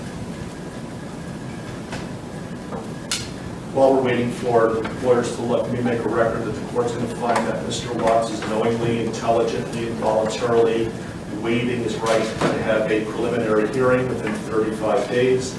And while he has not asked for a proof evident presumption great hearing yet, I'm told that he will, but he's not requesting that hearing prior to the status conference that we're setting today. Agreed? Yes. That date works fine with the defense, Your Honor. Thank you. Your Honor, I spoke to the Rusiks, and that is fine with the people as well as the victim's family. How is late morning on November 19th? Anytime, Your Honor. Late morning is fine. Very good. How about 10:30? That'll work for the people. And that will be in Division 16. I apologize for the bouncing around of the division, but my courtroom obviously is not big enough, and I will keep you updated on where the divisions are going to be, but the next court date will be in Division 16. Are there any other questions, comments, concerns, anything that we can address today before us recessing? I think there are a couple of things outstanding, Your Honor, and first I wanted to address one very ministerial point of clarification with respect to the standing decorum order that the court entered yesterday. By its terms, and when the court defines the applicable areas, that includes my office, so specifically the boundaries of the district attorney's office. I just wanted to make a request for clarification that the terms of this order do not apply to the conduct that occurs within my office itself. Agreed. Thank you. Otherwise, I have provided a copy of this to the employees of my office, and we will be providing it to law enforcement after this hearing is fine. Thank you. I also intend on issuing a case management order later today, so be on the lookout for that. I don't know if the court has the desire at this point this morning to address a couple of the other outstanding motions that the Public Defender's Office has filed that we had entered or filed responses to. We have not addressed motions 2, 3, 5, and 7. And those are the defense motions 2, 3, 5, and 7. And for the record, our responses were C, D, E, and F. I don't have those motions in front of me, but I know that I issued a number of written orders yesterday. Did you receive those? I received written orders, but not as it relates to those four, so perhaps they just haven't reached my desk yet. If they haven't yet, I will issue a written ruling and be getting it shortly. I issued a number of orders yesterday. Your Honor, does that include, I did get the order on motion 5 and motion 7. Does that include motions 2 and 3 then that the court would? Remind me what 2 and 3 are again? Motion 2 is the motion to allow confidential defense experts to be present for any testing. And we did have a bit of additional argument on that if the court wanted to hear it. Motion 3 is a motion for a protective order. I prefer they put it in writing and then I'll issue a written order with regard to that. Is that something that's time sensitive? I think it could be, Your Honor. I can't speak for the district attorney, but it could be. I can tell the court, understanding what Mr. Walsh is referring to in motion number 2, it is not something that is going to occur in the next day or two, so it's not time sensitive in that respect. So you'll be received, if you want to put something in writing, you're welcome to, and I will issue a written order in a timely manner. Does the court want to give us a deadline for that? Sure. When would you like to file a response? I can have it done in a day or two. Okay. And so, do you have control, Mr. Warren, as to when the testing is going to occur? Absolutely. I can certainly make clear to our forensic agents that pending the litigation or the receipt of a court order on this, that we will not do any forensic testing. That'd be great. So did you want to have time to file a reply to the response? If necessary, if I could have 3 business days to file a response to whatever Mr. Walsh files in the next couple of days, I would appreciate that. Okay, so Mr. Walsh, do you have something filed by close of business tomorrow? Yes, sir. Okay, so close of business on Monday, Mr. Warren? Yes, sir. Then I'll have something to the parties by midweek next week. Thank you. Any other issues that we can resolve today? Not from the people now. No, Your Honor. Okay. Okay, we are in recess. Thank you for your time.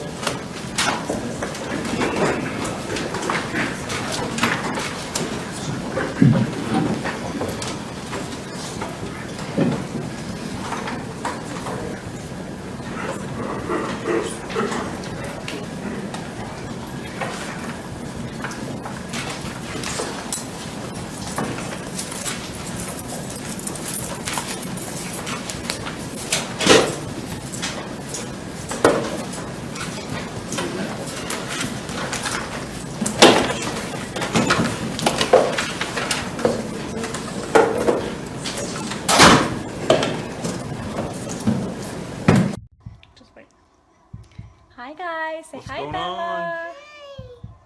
We gotta get you dressed, kid. I Look know, what Bella's right? eating. Bella's eating some of the ingredients. She got a nice little bowl of chocolate chips. Look at that. What is that, Bella? Can you show them?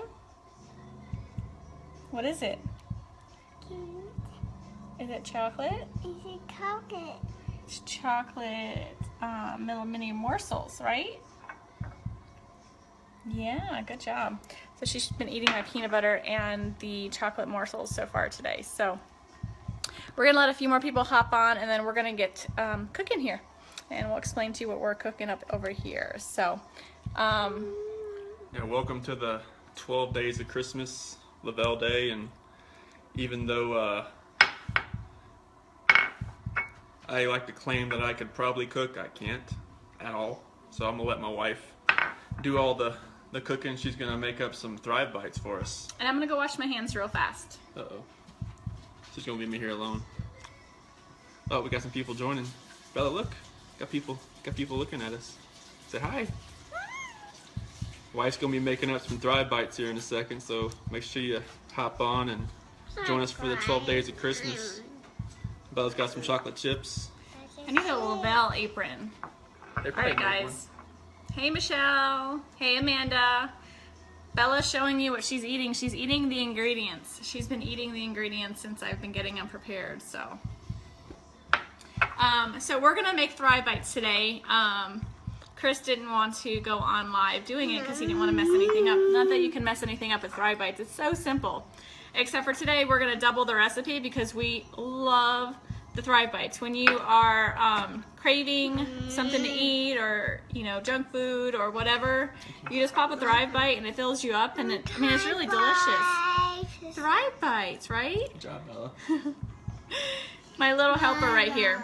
Thrive Bites. So today, I will post in the feed the Thrive Bites. Bella, shh. Will you turn it down for me, please? So I'm going to post in the thread here today on how to make Thrive Bites and the recipe. So basically it calls for 1 packet of your lifestyle mix. Now you can use any flavor. I'm going to use vanilla here today. And hold on, honey. It calls for a cup of oats, a 1/2 cup of peanut butter. Hi, Bonnie. Hey, Corey. Look at Bella. A 1/2 cup of mini morsels. Now, I'm doubling the recipe, but still want to keep the calories down, so I'm only going to still do a 1/2 cup of mini morsels. It does also, you can add anything into it, like coconut, peanuts, walnuts, whatever you want. It's up to you. You also add a 1/3 cup of honey, a 1/2 cup of ground flaxseed, and a teaspoon of vanilla. I don't know if I mentioned peanut butter, but also 1/2 cup of peanut butter. Again, I'm doubling the recipe, so everything I'm doing here today is going to be double. Hey, Madison. Take care of my dad while he's there with you this week. All right, guys. Sorry. So first, I'm going to add my oats. These are so good. We can't keep them in the house. So then I added, the mini morsels. I add the ground flaxseed. So I always add all of the ingredients. I'll just add the rest of Bella's. I add everything that's easy to mix. And so I'm gonna pour our premium lifestyle mix in a cup so you guys can see the consistency. It is micronized. It is fine. Very, very, very, very, very fine. Hey, Christine. So if you guys, probably can't see that way here. So if you can see how finely micronized it is. I mean, literally it's thinner than powder. I mean, flour. I don't know if you guys can see that really well. So, hey, Mandy. So the Thrive Premium Lifestyle Mix is so fine. I mean, it's very, very, very fine. Let me find the other one. So you add 2 of those because, like I said, I'm doubling the recipe. Hey, Sharon. And so now I just pretty much mix this. And then I'm going to add the honey, the peanut butter, and the vanilla. So look at this so far. Hey, Sarah. So look at our little Thrive Bites so far. They're no bake, super simple, super delicious. Like I said, I'm going to Punta Cana in February, and I need to continue to, where'd Bella put my spoons? Hold on, guys. I think she took my, hold on.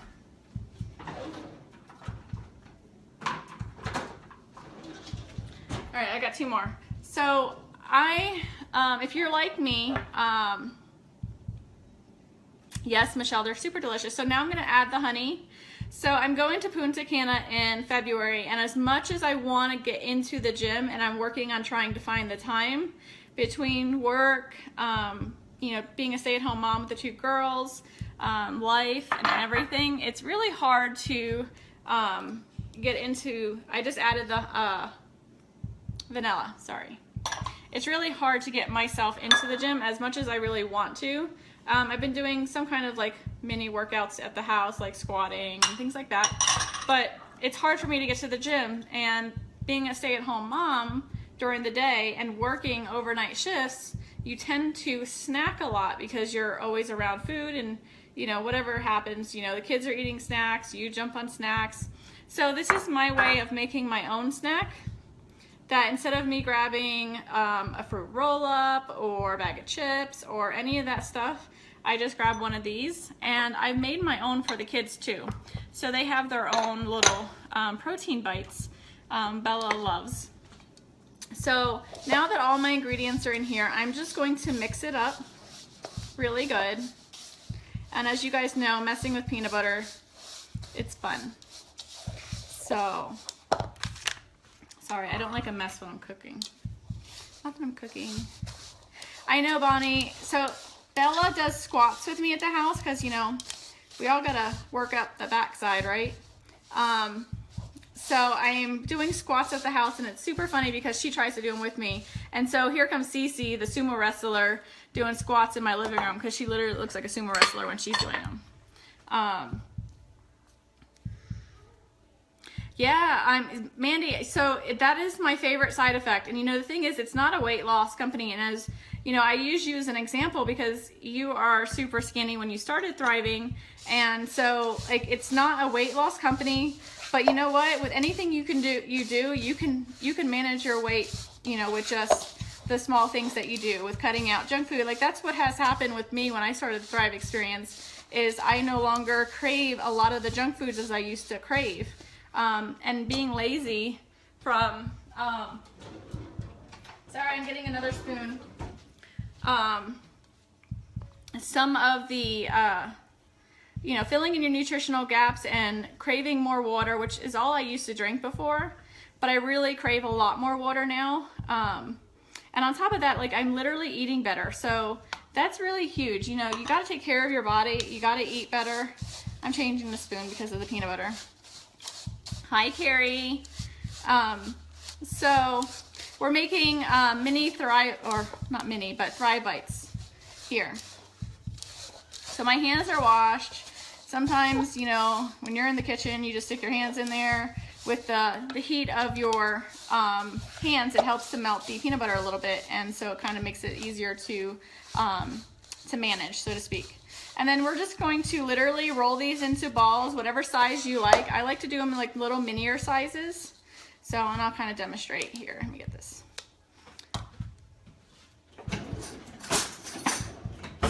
So, get your hands dirty. I take about a teaspoon size. You can see that.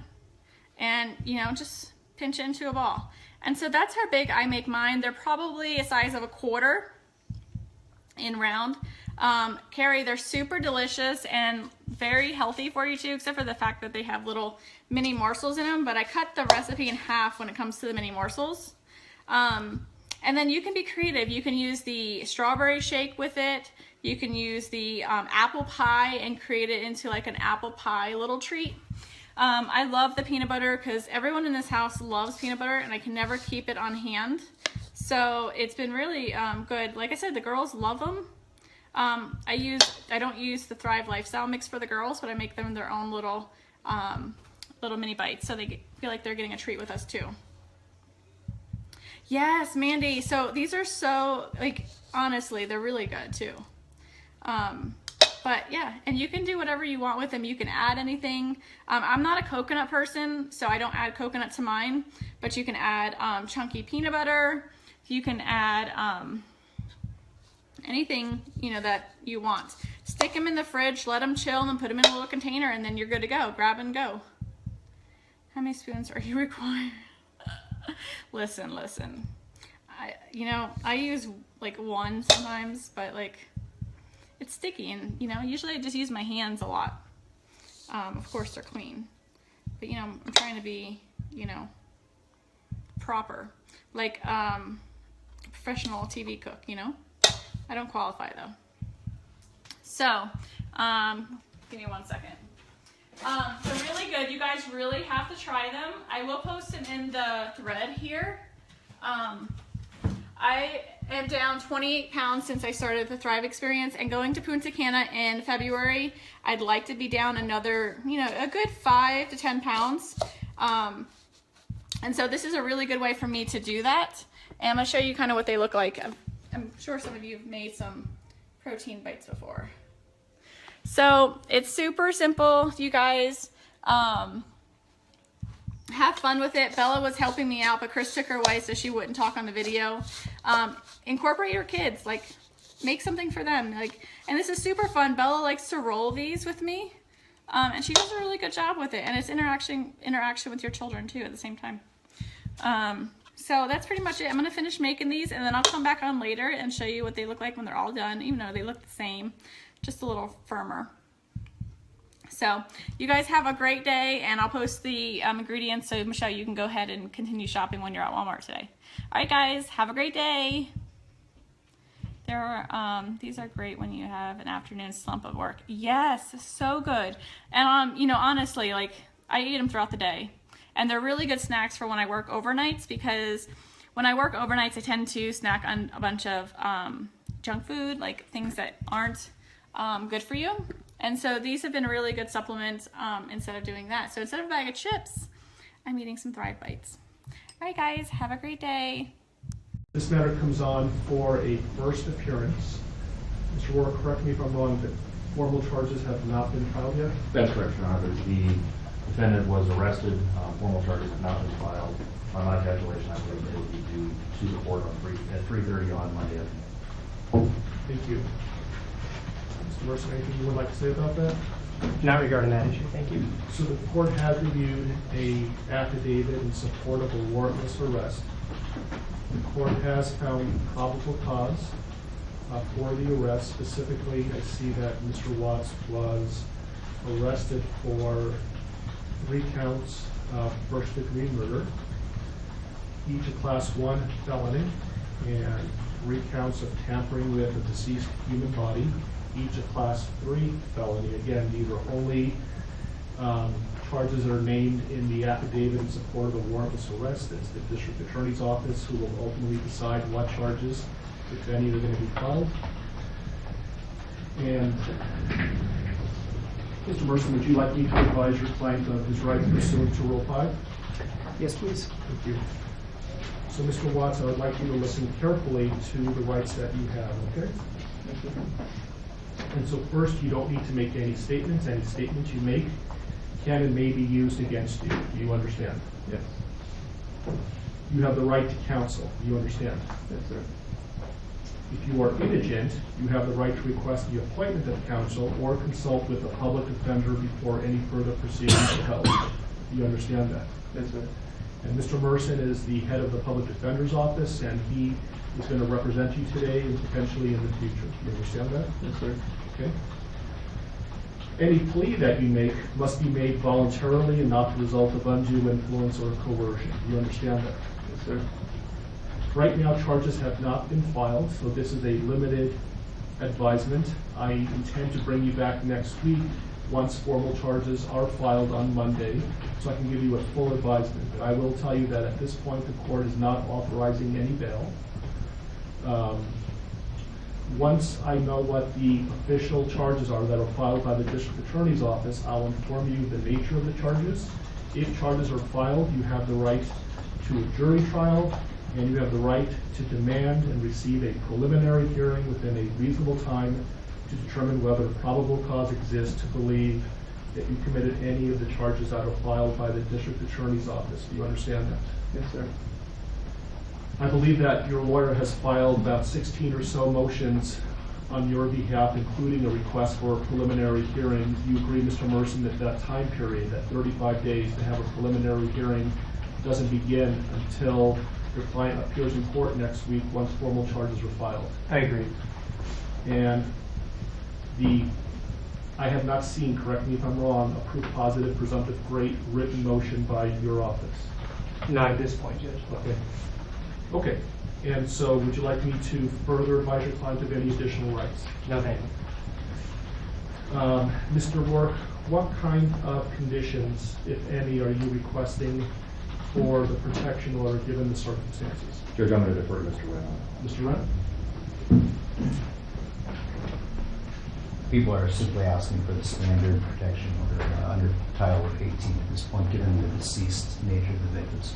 And I assume based on the no bond hold, the issue of possessing or having access to or control over a firearm or any ammunition is a non-issue until and if bond is authorized. That's correct. Thank you. So, Mr. Watts, I am going to issue a protection order pursuant to Colorado Revised Statutes 18-1-1001. It's going to state that you not harass, molest, intimidate, retaliate against any witness involved in this case. Do you understand that? Yes, sir. If you were to violate the mandatory protection order, it's a Class 1 misdemeanor. Do you understand that? Yes, sir. And could we talk about some of them? I realize that things are happening very quickly. Motions were filed today. There hasn't been a lot of time to object or to file responses. Mr. Merson has filed a number of motions, some of which potentially may be time sensitive. My intention is for the parties to come back to court next Tuesday so I could advise Mr. Watts of his formal charges that are filed no later than 3:30 on Monday. So I'm not sure if I'm going to be requiring the prosecutor to file a response between now and Tuesday, or whether we can resolve some of these issues now. For example, the preservation of certain evidence, like police notes, handwritten notes, like touch DNA evidence, things of that nature. Your Honor, I think we can address some of these pretty quickly, but certainly not all of them. We would be asking for time to file a written response to some. Yeah, I'm just concerned about the time that elapses between now and Tuesday, and I want to make sure that the evidence that's being requested to be preserved is preserved. Understood. So, for example, can you, any objection for me to order that all law enforcement, both state and federal, that were involved in this case, preserve their handwritten notes? Any objection to that? No. So I will grant that request. Did you read Mr. Merson's motion with regard to touch DNA? I believe that was filed under seal, and I have not seen it. It was suppressed, so they should have had access to it. Gail, Christy, could you print out a copy for Mr. Wren? Again, I appreciate the fact that this happened very quickly, and so let me get you a copy of that, a hard copy of that, and then you can review it and let me know what your thoughts are. Is there an autopsy that's scheduled to be conducted in the near future? Not yet.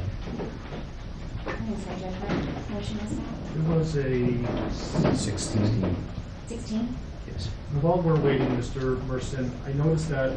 Actually, I'm sorry to interrupt, Judge. It was D17. D17? Yeah, sorry. So I see that your motions are numbered, but I'm missing 9 through 15. Yeah, I basically counted them and then started off. There were some other people in my office that had filed those other pleadings and not numbered them. I just want to make sure I'm not missing something. I don't think you are. I think many of them concern the media issue. On the way over here, the deputies advised the court had already ruled on that.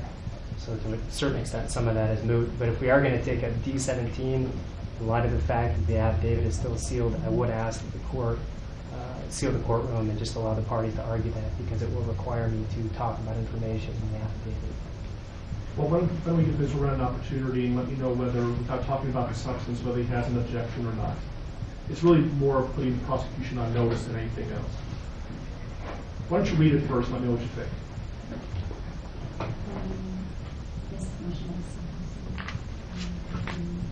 You can give to the prosecution.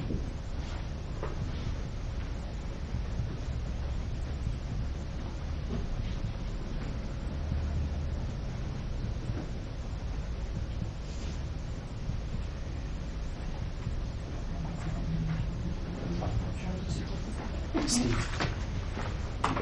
Extra. I might. It was one of the... So, I did add the house to this. So the D17 will have the house on it as well. And that's the gist of it. At this point, I'm concerned about whether or not it's not. It's been released by law enforcement. Okay. When was that? Late last night. Okay. All right. And because that part of the motion would be put at this point, mostly concerns what's in this motion. So, okay. If I could take a moment to read this. Mr. Merson, anything on the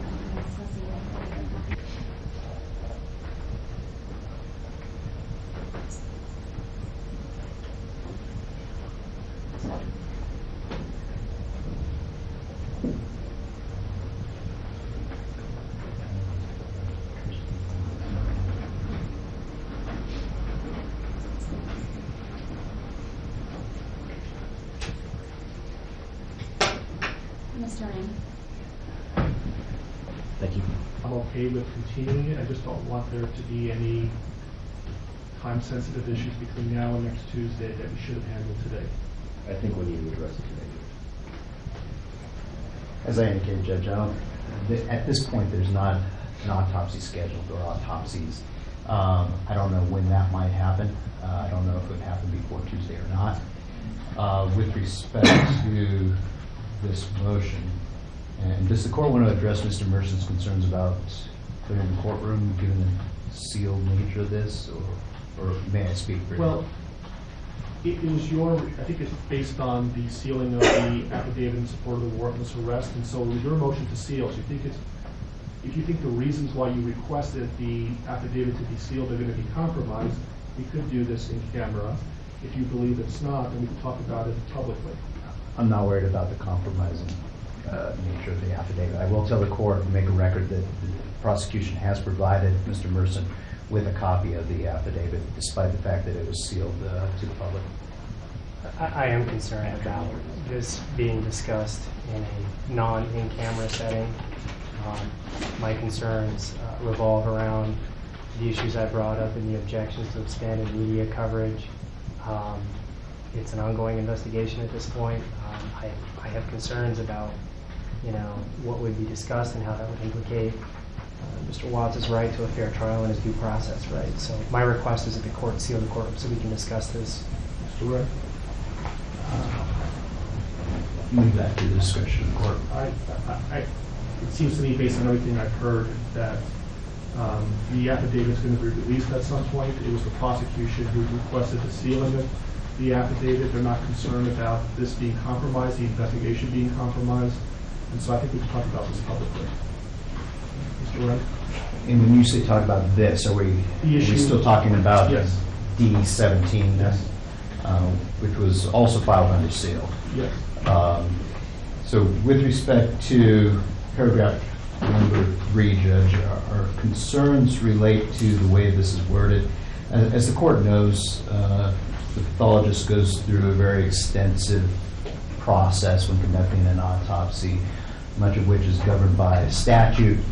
I think most of what he's asking for is standard procedure for an autopsy conducted in this jurisdiction and would be done. However, I have concerns about the way this is phrased in that it orders collection of trace DNA and touch DNA from certain areas of bodies that at this point we don't even have, frankly. Second, we don't know if that trace DNA is going to even exist if we have the bodies. So there's no way to order us to find something that may or may not exist. I think when I read the motion, it essentially is putting the prosecution on notice that at some point they may be in possession of exculpatory evidence, and it's their duty to make reasonable efforts to preserve that and ultimately provide that to the defense. And so I think they're on notice by the mere fact that we're talking about this, that Mr. Wren got a copy of the motion, and if this becomes an issue later on, we can litigate this, and there's some pretty significant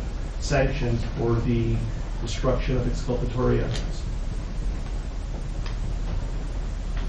Okay, so that will be the ruling of the court. Your Honor, may I ask one clarifying question? Because the way that the motion is titled talks about the collection of touch or trace DNA at 2825 Saratoga Trail as well as during the autopsy, but the body of the motion does not. I want to make sure that Mr. Merson is aware that the home where the homicides were alleged to have occurred has been released by law enforcement, was released as of about midnight last night. So even as we stand today, we are not in a position to be able to go back in and collect trace DNA from that home. So I just want to make clear that the ruling of the court does not require us to do anything affirmative with respect to the home. And Mr. Wren advised me that the government is no longer in control of the home, so I'm aware of that. Thank you. Thank you. Thank you. With regard to the motion for protective order, essentially for nobody to speak to Mr. Watts other than his attorneys and investigators and support staff, I'm assuming there's no objection to that? Correct. You'll put law enforcement on notice on that issue? Yes. Okay. Any other time-sensitive issues that cannot wait until next Tuesday? Nothing from the people. Mr. Merson? Can I just have 1 second? Sure.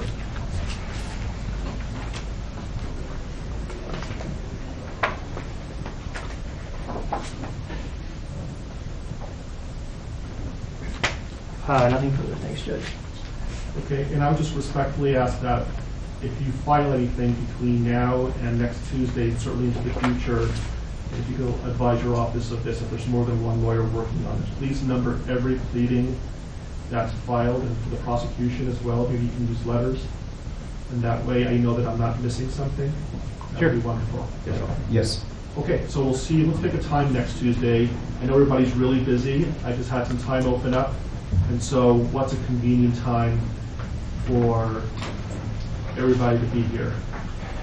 I'm also going to be asking if there's victim rights compliance today and see if there's a more convenient time for whoever the victim rights representative is.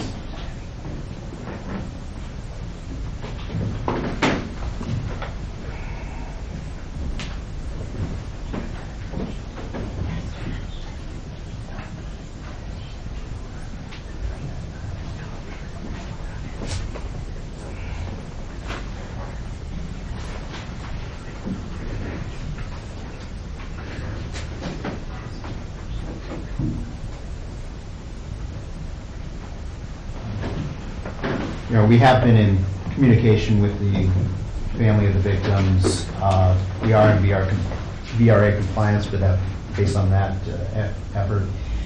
At this point, we don't have any specific times that are good or bad for the family, but we will certainly contact them as soon as we leave and clarify their availability for next Tuesday.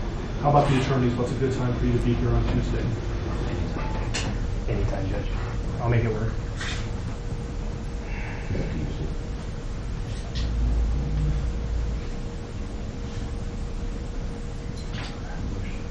The motion's hearing in Division 12 at 2 o'clock. That'll probably last an hour. Otherwise, I'm free.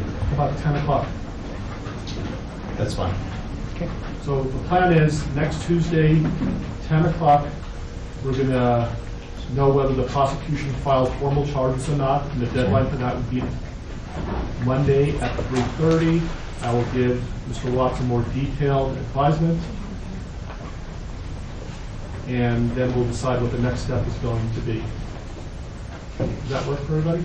Yeah, one more thing. Yes. I would just ask the court order that the prosecution give the defense notice as to if an autopsy is to be scheduled, when that is scheduled, so that we can file the appropriate motions. I think you can appreciate why we would want notice of that. Yes. Any objection to that? Not as to the notice issue. Yeah, I'm not going to be ordering that they, at this point, I'm not ordering that they be allowed to be present during the autopsy. Why don't we say 48 hours notice? Is that reasonable? Yes, and if I learn that information over the weekend, I'll email Mr. Mercer. Is that okay with you, Mr. Mercer? That's fine, thank you. They wouldn't do the autopsy over the weekend, though, would they? No, I don't believe so. They would? They're going to try to get it done soon. So 48 hours is probably not going to do it. Because they think they're in the schedule. We've all certainly seen autopsies scheduled less than 48 hours after the bodies are recovered. So we will do our best to comply with the notice requirements as soon as we learn the information. Who would be making the decision on when to perform an autopsy? The coroner's office. So can you communicate with them that there's an order that there would be 48 hours notice, and if they, for whatever reason, can't comply with that, you'll let Mr. Mercer know? Is the court ordering that the autopsy not be conducted earlier than 48 hours after the recovery of the bodies? No. Okay. What I'm saying is I'm ordering that you notify the coroner that there's an order that Mr. Mercer is entitled to 48 hours notice, and if they are intending to perform the autopsy sooner than that, they need to let you know before it starts, so you can give Mr. Mercer reasonable notice. Yes, sir.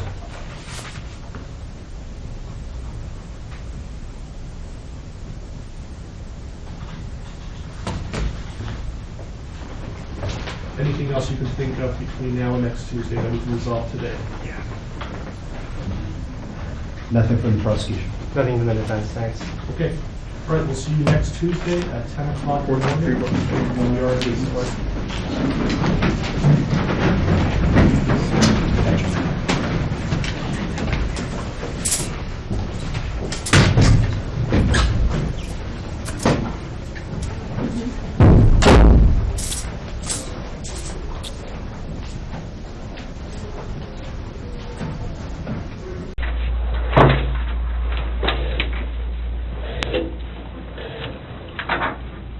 brought Graham in here because we want to talk to you about the results, okay? Sure.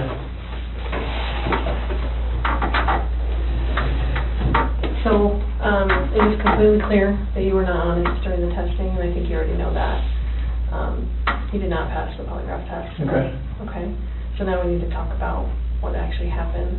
And I feel like you're probably ready to do that. I didn't lie to you on that polygraph, I promise.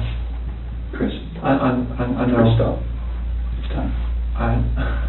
Just stop for a minute. Take a deep breath. I want you to take a deep breath right now.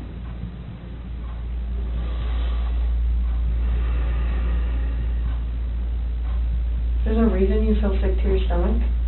And when people hold stuff inside, it makes you physically ill.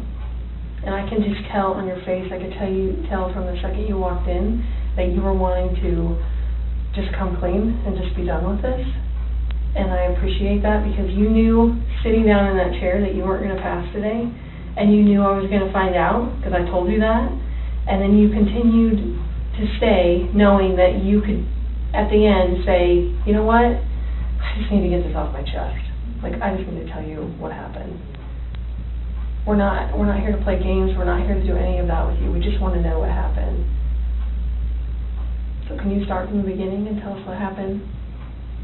Everything that I've told you, I did not lie on this polygraph. I don't know how much I could tell you right now. Like, I did not. It's not even an option right now because you did not pass the polygraph. So I know you were being deceptive. So that's not even an issue right now. The issue right now is what happened to Shanann, Bella, and Celeste.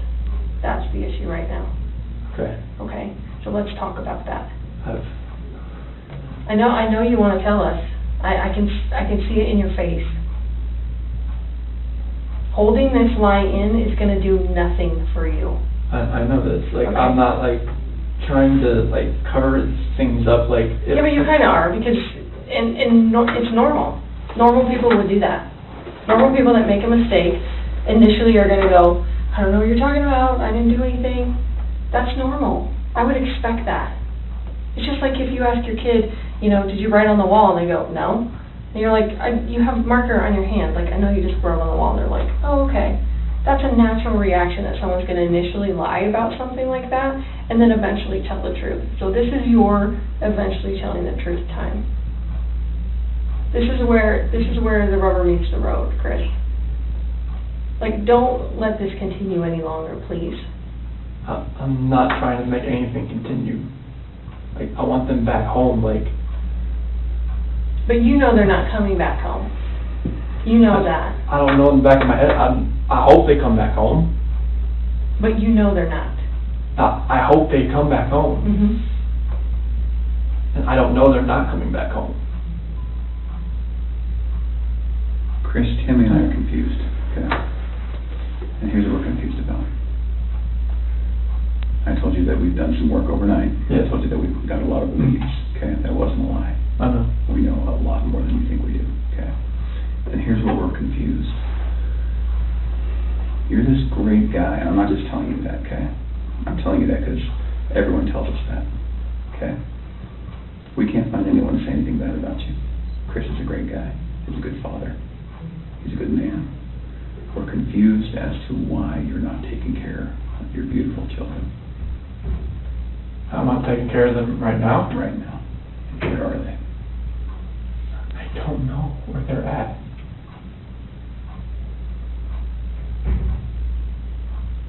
Honestly, I do not know where they are at. If I could have my babies back home right now, I would. I want them back. I want everybody back. That is the God's honest truth.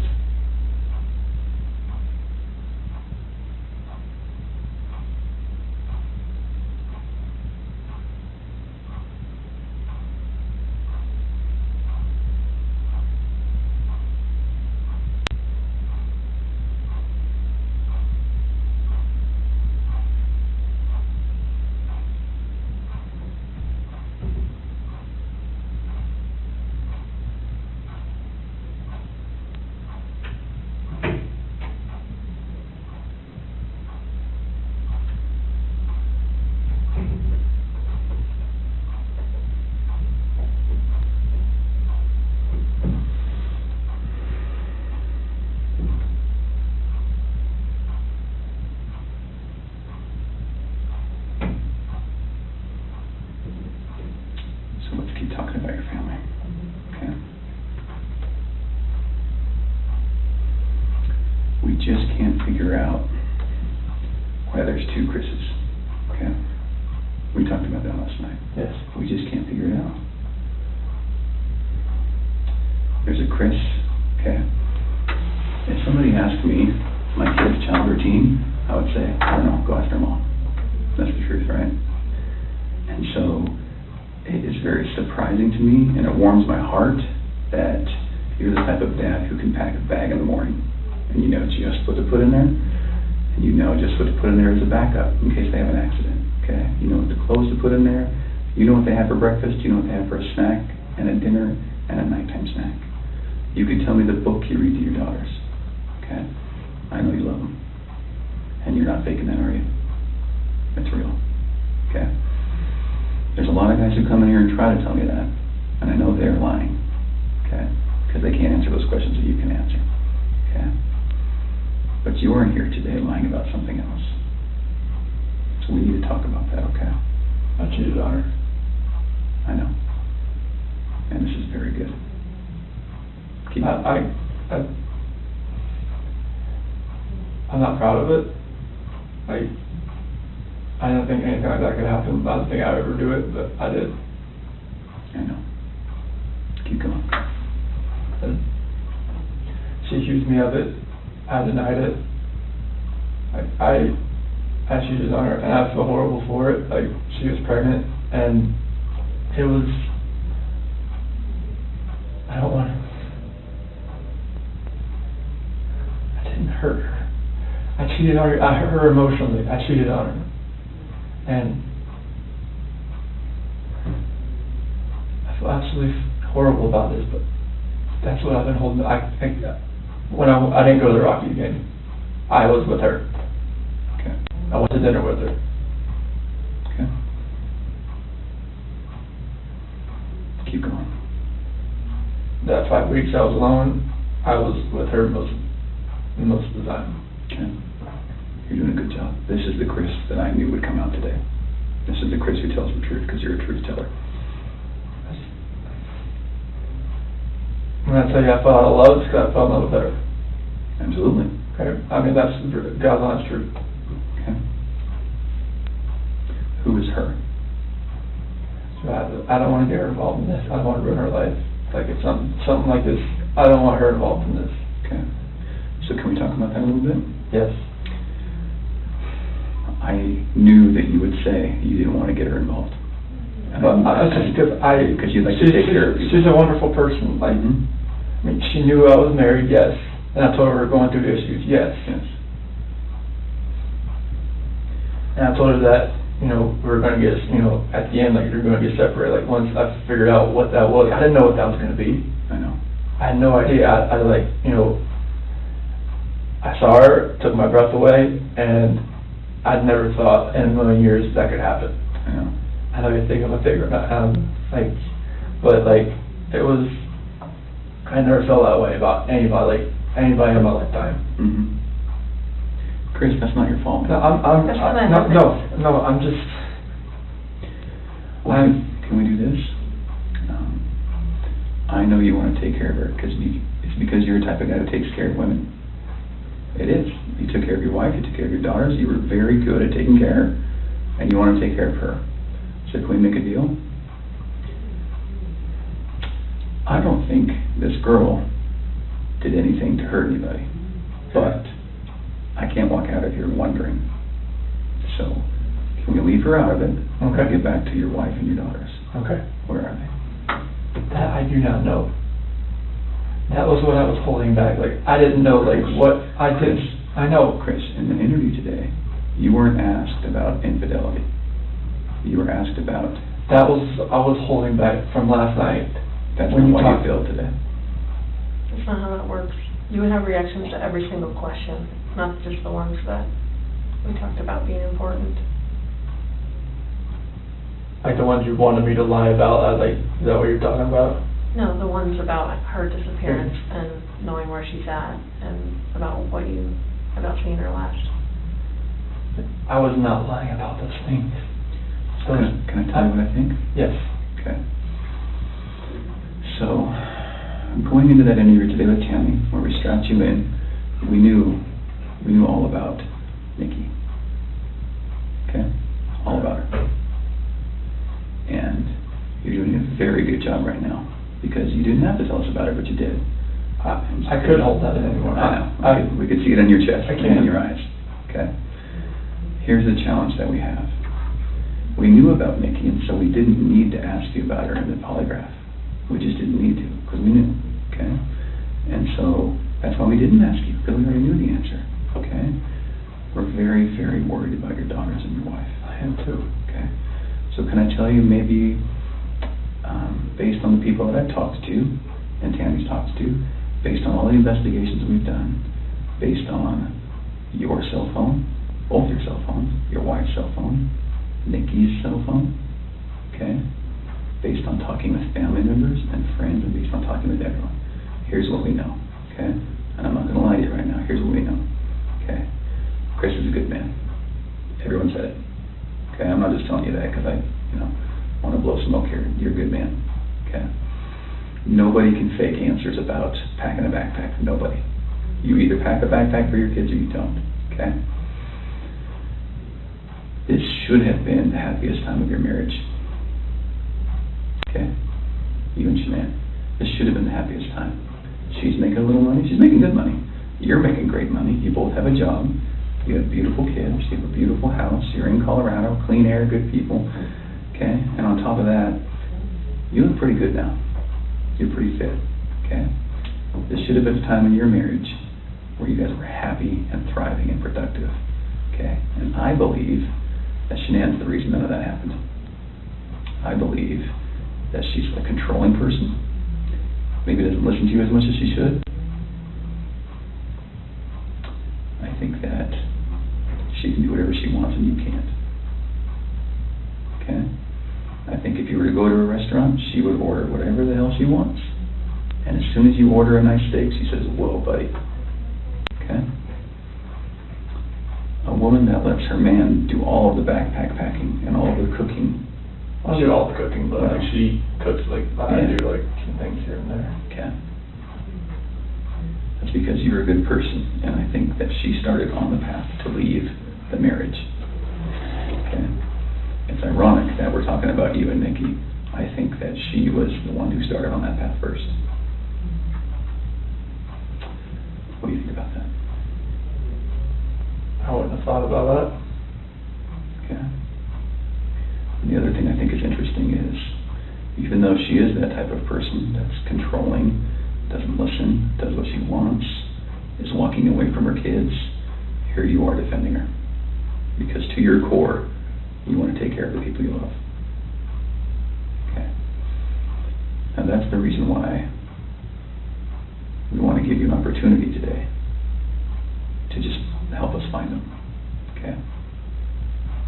Will you do that for us? I'll do whatever I can to help to find where they're at. Okay.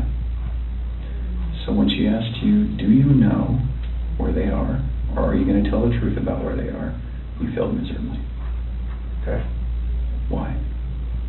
I'm a nervous person. Like every question I asked, every question, it felt like I wouldn't say the right thing. That's not how the polygraph works.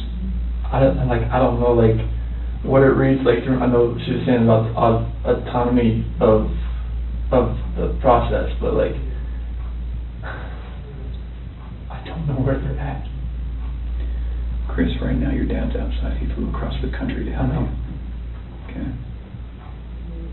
You're lying to him.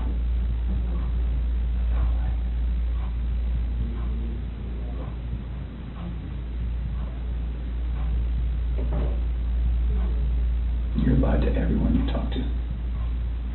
And they all bought it. Will you please help us find your babies? I want to find them. I've told you over and over, I want to find everyone. Can we go back to that night? Yeah.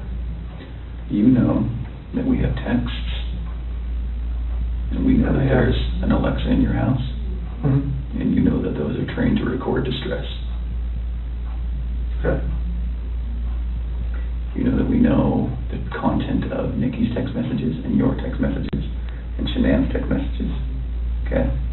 I didn't know you knew who Nikki was until right now, so. Okay. Tell us about that night again, and please tell the truth this time. I told you the truth. I promise I've told you the truth. Like, I woke up at 4 o'clock. I woke up at 4 o'clock. Got dressed, got ready. 4:15, me and Shanann talk about the house, about separation. Did you guys talk about Nikki? She accused me of like, all right, well, you know, is there somebody else? Sure. I didn't say it. You denied it? Yeah. Okay. Because she brought up like, you know, like, well, was there a $68 charge on dinner the other night? Okay. Was there 2 of you? And that was with 2 of you, wasn't it? Yes. Okay. That's Nikki. Okay, so it sounds like at that time there was maybe you weren't quite ready to just say, Shanann, this is everything. I couldn't say it. Okay. We were already trying hard enough. I couldn't say that. Okay.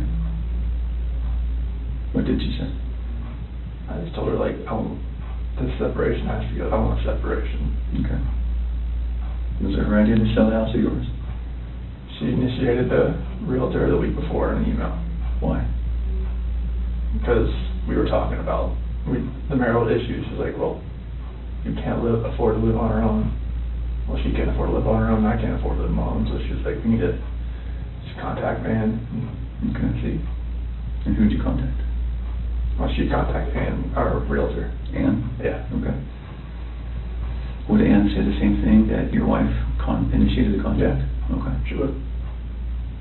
And then on Monday, I texted her to see if what she could do. Okay. And that's in there too. You probably already knew that. Tell me about the pregnancy. Was that your idea or hers? She said she was about 80-20. Well, when we did the pros and cons of it, like after she got pregnant, she told everybody that it was mainly my idea. Is that true? Yeah, I mean, I wanted a boy. Did you want to get pregnant? Hmm? Okay. And then after the fact, she said it was mainly me that wanted it, and she was about, you know, she was 70-30 against it at that point. Like, she would tell her friends that. Yeah. And I was just like, what, 70-30 against it? Like, why? Okay.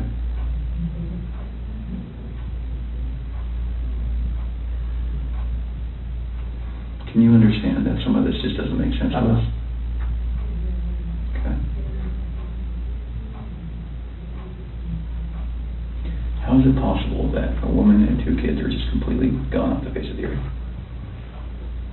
I promise you, I have nothing on my hands I did nothing to those kids or her to make them vanish. So tell me what happened then. I believe you that you did nothing on your hands. What happened? When I left, I mean, it's on video that I left and I was in my truck. I didn't like load anything into my truck besides my tools, my container, my book bag, my water jug, my lunchbox. Okay. But then what happened? I drove out of the driveway. No, before you drove out of the driveway. What happened with your wife and your kids? I didn't do anything like that. They were still in the house. Where are they? Where did they go?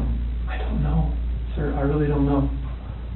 Your wife's not the type of person to vanish. I know she's not. She had 10 things on her schedule that meant she was going to be there the next day, that day, the day after that, with friends, with a doctor. Okay? She didn't leave because she wanted to. Okay. So what happened? I didn't do anything to her or the kids. Was it an accident? I didn't do anything. Was it an accident? There was no accident. I don't know if there was an accident in the house. I wasn't there for it. It's a big deal if it's an accident, because we can work with that, Chris. No. And I think that's maybe what happened. I did not cause an accident. I didn't do anything to my wife and kids.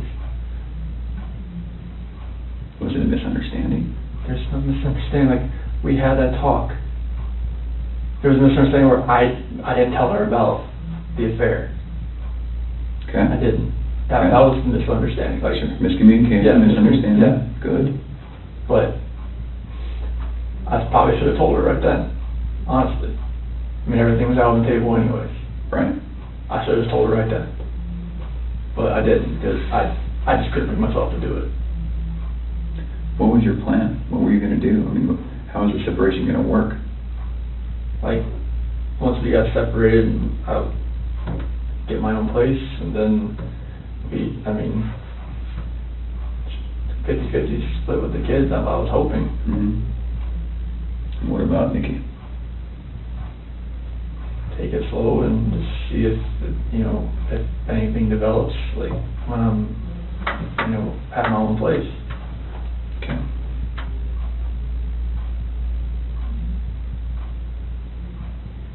I just find it hard to hear you talk about just having this emotional, conversation with Shanann, and you're bawling and crying together, and you have not shed one tear in 2 days that you've been here. Not one.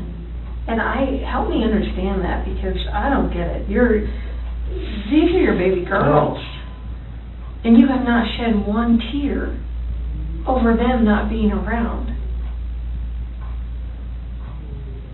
Chris, I lose my 4-year-old in the store for 10 seconds, and I start to go panic. I have not seen any of that from you at all. Help me understand that. I love those girls. I would never do anything just because I haven't shed a tear. Like, you yeah, no, that's weird. Is that weird? Don't look into that like I don't love my kids. Tell me, I love my explain wife. to me. You're crying with your wife that you're leaving her. Yeah. But you don't cry that your 2 little baby girls. I'm hoping they're still around somewhere. I'm hoping they're still somewhere. Yeah, but you don't have them right now. You're not reading stories to them at night. I know. You're not giving them midnight snacks. You're not giving them their medicine. You're not waking up with them in the morning. I know this. So that should cause you pain. It does cause me pain. But I don't see that. I don't see that. I want to see the Chris that cares. I want to see the Chris that, feels bad about what he did and wants to, get this off his chest and be done with this. And let us find your little girls so that they're not out there in the middle of a field or whatever somewhere. Like, don't do that. I love those girls to death. Then show us that. Show us that. Show us this Chris, not this Chris. I'm not showing you that. I'm showing you the Chris that cares about his girls and his wife. Just because I haven't shed a tear, it shouldn't make you feel like that the love isn't there for them. It's weird. It doesn't make sense to me. I understand that. You have to. I totally see where you're coming from. Trust me, there's nothing. Just because Chris, people can be pushed to the point where they do something that they regret. It happens every single day. I know. But part of what makes you a man is the guy that goes, I really fucked up, but this is what I did, and I'm going to pay for what I did, and I'm going to tell you what I did, and I'm going to be honest about it. Chris, we can keep talking to you once we find these girls, okay? So once we find these girls and your wife, right, no matter how we find them, no matter what condition they're in, we can keep talking to you, and you can tell us, guys, it's not as bad as it looks. And you can say, let me tell you what happened. I was never comfortable with you, Graham, or with you, Tam. No, I wasn't comfortable yet, but now that everything's known, now that these girls are found and Shanann's found, however they're found, it's okay. We can keep talking to you. Okay? Chris, did Shanann do something to them? No, I don't know. I'm serious. I have no clue. No, you would have known, because they didn't leave the house. Did Shanann do something to them, and then did you feel like you had to do something to Shanann? No, they were at the house when I left. They were there. They weren't there. They didn't leave. They vanished. They were there. The only way they could have left is in your truck.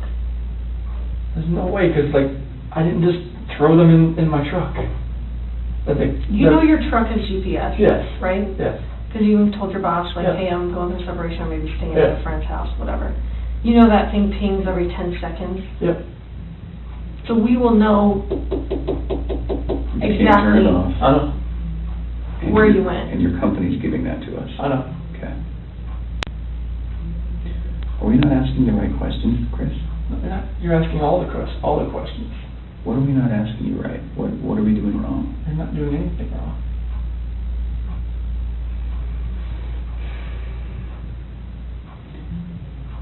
Did Shanann do something?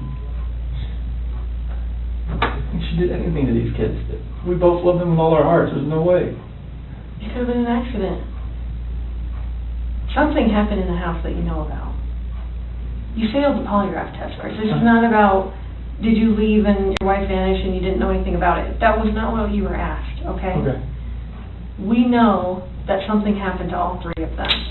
But I want to know, did something happen to these baby girls first that you had to take into your own hands and deal with? You had to clean it up for Shanann.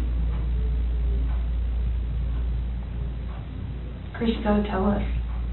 There's something that happened to these baby girls.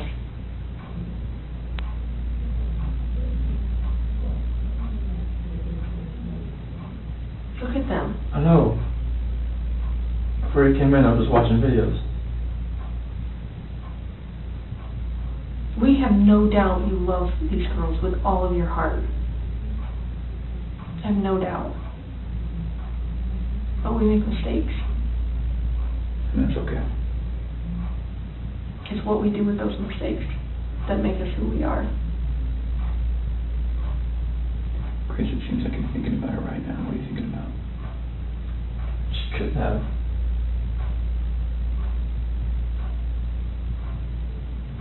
I feel like you cleaned up for her. I feel like that's the type of guy that you are.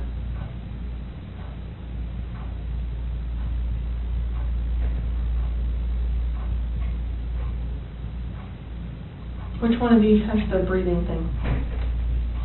Well, they both have inhalers, but she has the EOE. Encephalitis esophagitis. Did she have problems breathing?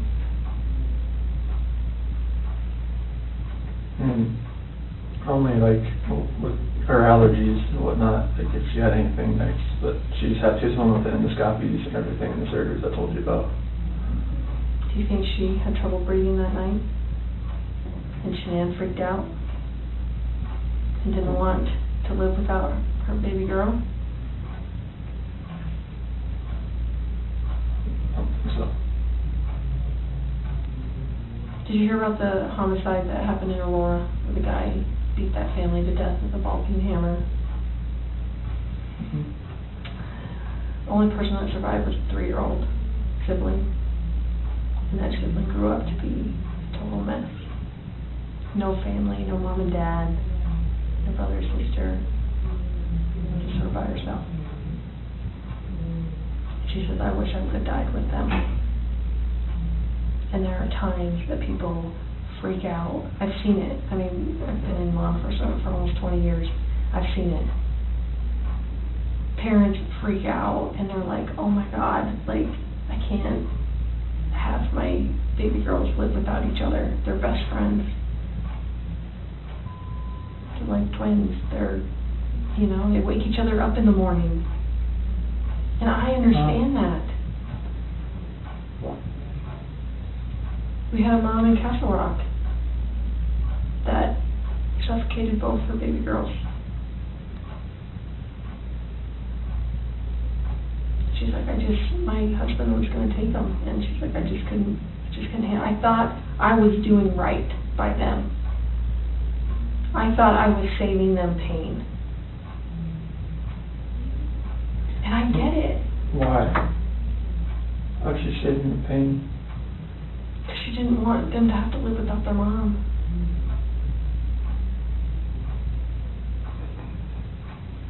Chris, this is a weight that's going to be on you for the rest of your life until we resolve it tonight. Unless we can talk about this more tonight, this is going to follow you forever. I promise you, when you start talking to us, you will feel better. I know you already feel better about getting the Nikki off your chest. Please don't like involve her in this or anything like that. She can't do that. You gotta help me. I know. Chris, we're giving you a lifeline right now. You need to take it. You need to reach out and take it. Did they look like this the last night you were with them? She had that dress on, like, on the 8th or 9th. It wasn't in this, but she had that dress on, 'cause I remember I had 2 buttons on the back. I'd take them off so I'd get her pajamas on that night. Did you guys make sure that they were warm when they left the house? Make sure they were warm. They're always warm. They always have, when they're in their beds, they're always warm. Okay. Were you guys taking care of them at the very end? They're always taken care of. They never miss a meal.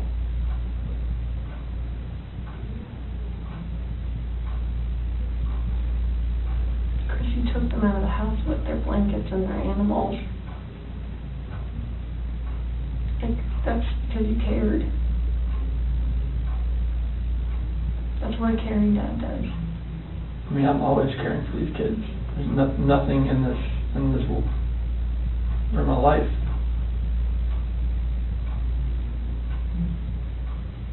I believe that. I believe that, and I believe someone made a mistake, whether it was you or Shanann. And you either cleaned up after Shanann or you made the mistake. And I mean, I want to believe that maybe Shanann did it and you felt compelled to fix this so Shanann didn't look bad. That's what I want to believe. But I don't know, you're not telling me that, so it makes me think the worst. Like, did you do that to all 3 of them? I did not do anything to these kids. Not do anything. What did Shanann do to them? Tell us, Chris. Chicks are crazy. Can I talk to my dad or something? Absolutely. Come. Do you want to bring him in here? No, I just can't talk to my dad. Like, I flew across the country. Hey, Chris, I can't. How about this? If we brought your dad in here, would you please tell him what happened? Can I just go talk to him? I've been in here for like 5 or 6 hours and I'm like... Absolutely. Chris, look at me, man. It's not going to feel any better. He deserves an answer. It's your best friend. There's only one person you wanted here most, and it's your dad. Yes. What would you tell him? I love him, and I just want him to be by my side. Okay. He knows more than we do that you're a good man. And he knows as much as you want to protect your wife, Shanann. I think he would tell you to do the right thing. Before we get him... Can I go out there and talk to him? Well, I don't know that you want to do it out there, because there's a lot of people going through the halls. Should we bring him in here? We'll step out. Okay? Do you need a few minutes with him? Okay. Can we just ask a couple more questions?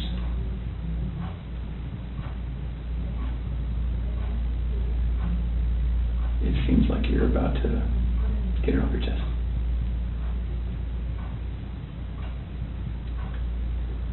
Is there any way that you can help us understand more about Shanann and why maybe something happened, so that we don't get a bad picture about her? And what I mean is, what happened that night with her? As far as like after I talked to her?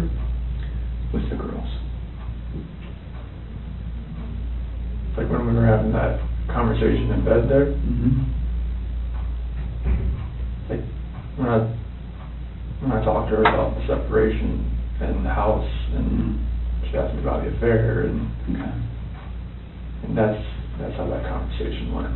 Okay. She was distraught. She had like mascara on her face, all that. I mean, it was emotional. Well, how about this? If we bring in your dad, will you promise me that you'll talk to him? I'll talk to him. Okay. Will you promise me that you'll tell him everything? Would it be easier if you told him and he told us? I don't know. Okay. don't know if that's going to be easy or not. I tend to think it's not. I think you're the type of guy that needs to take responsibility because you always have taken responsibility. You've always made the right choice. So I guess I'm just worried that if we bring your dad in here, that could distract you. What do you think?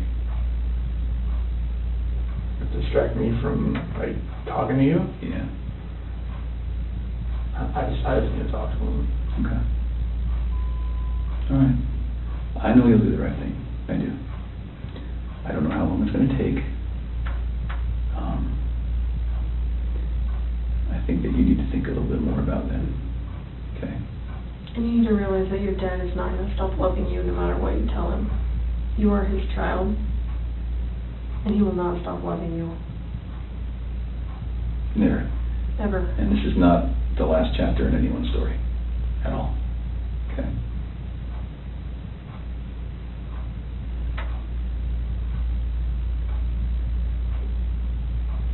He's been here the whole time. You know, he didn't want to leave you.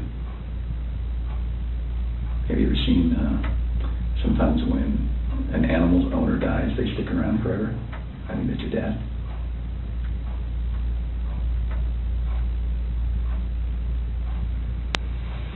Poor guy didn't want to leave today, okay? So, keep that in mind. He wants to hear it all.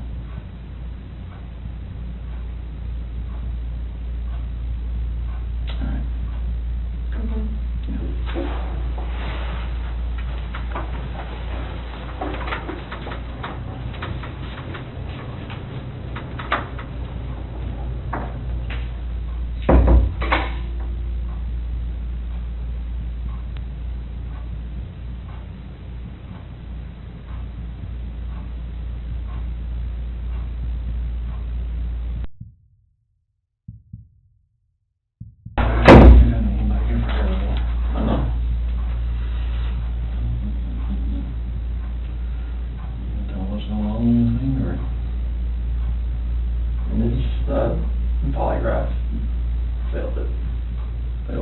There, because there's just too much emotions. So I mean, they're not gonna let me go.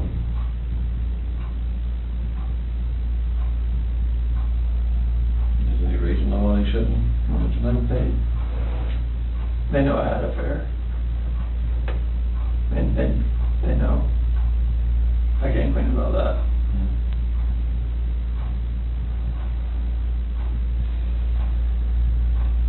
Anybody had an affair? Anything else you want to tell me? What's going on, or what happened, or anything? Or you know anything about? When we had that conversation that morning, it was emotional. It was told her about separation and everything like that.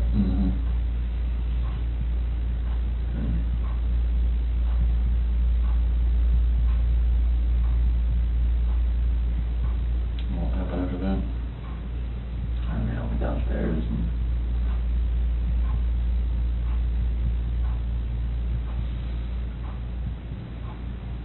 I want to protect her. What? I want to protect her. You don't want to protect her? I don't know what else to say. What happened? Huh? She hurt him? Yeah. And then I What now? got not hurt her. You hurt her? Did they leave after that, or what happened? So she started hurting the kids. Paper.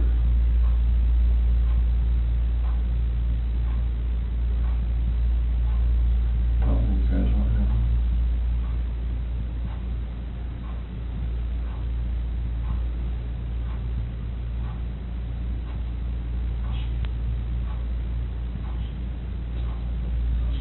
What? She smothered him. Or choked him. I didn't hear anything. When I was downstairs, I came back up and they were gone.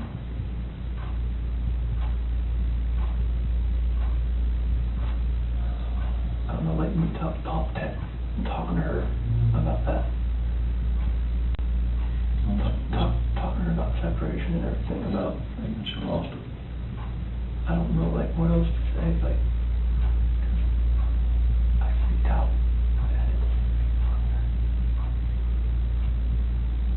Those are my kids.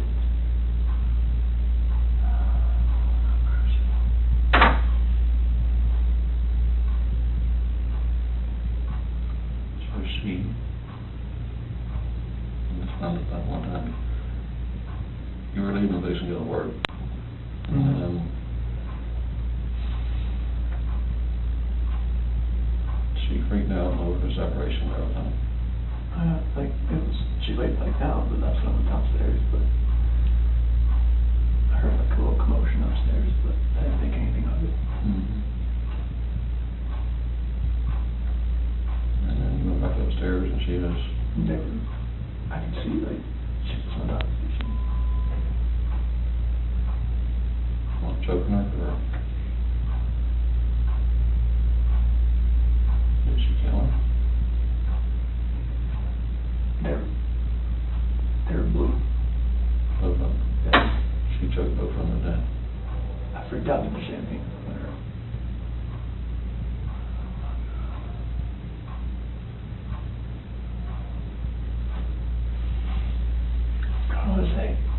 I don't say that. No,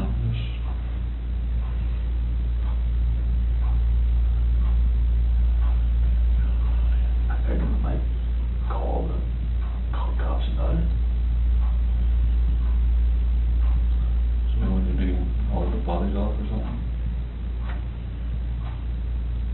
I mean, I didn't know what else to do. I freaked out. I didn't know nothing else to do. I didn't know what to do. So she killed Lucy C. and Bell, choked them to death.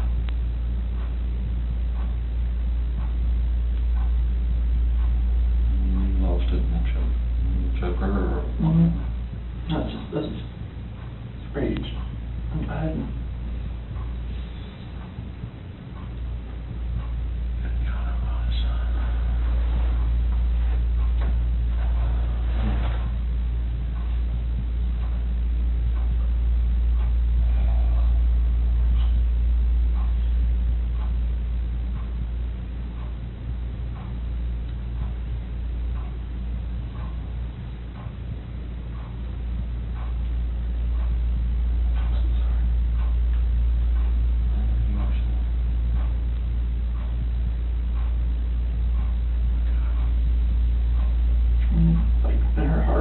She knew about the affair. She just was waiting for me to say something and for me to deny it again. I think she was lost it. That's when she went off and told her about it.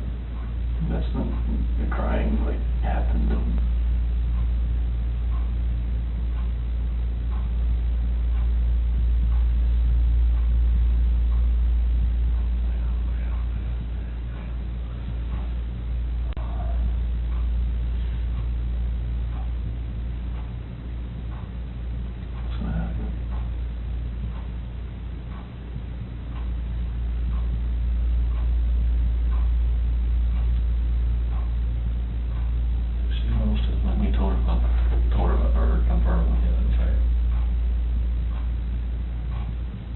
I didn't tell her how long, she just knew. She just knew. I could deny it all I want, she just knew.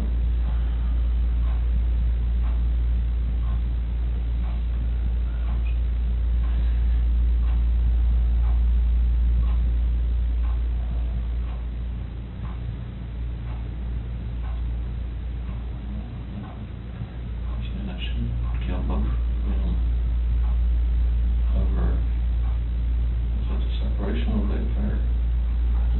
I think she just knew, like, the affair was happening, but I just denied it.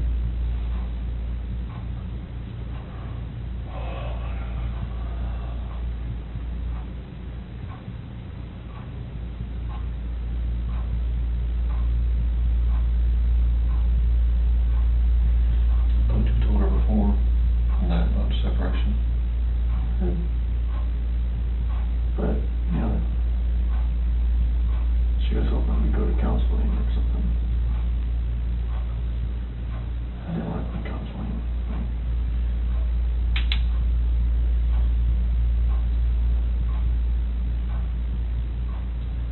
She lost it. And another separation. Did she pack up the affair that morning too?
What's that? Doing okay? You sure?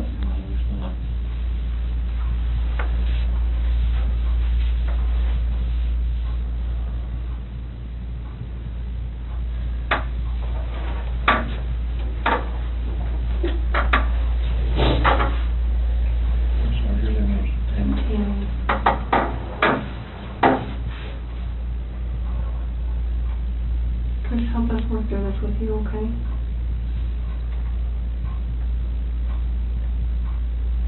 Will you tell us what you told your dad? After that conversation, Water up there, son. no, it's fine. Yeah. After that conversation we had, and she accused me of the affair, and she, in her heart, she knew what was going on. And she knew about the dinner the other night. It was too much for just me. She knew about what now? When I told her I went to a Rockies game, I went out to bed.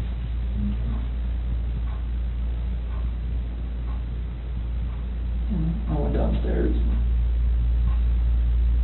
And that's when you told her about the separation? Well, that was when I was upstairs in bed. And told her, what I wanted in the call was separation. And that's what I want.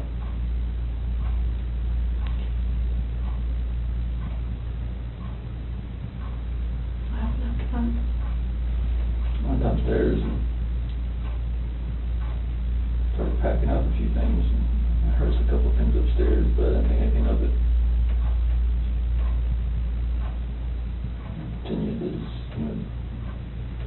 thing and get ready to get everything packed up.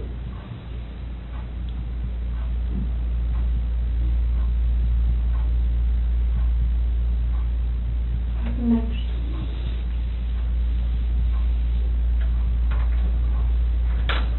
I went upstairs and I was going to talk to her again. And I saw on the monitor, Bella's covers were like pulled off and she was just laying there. She was just hot.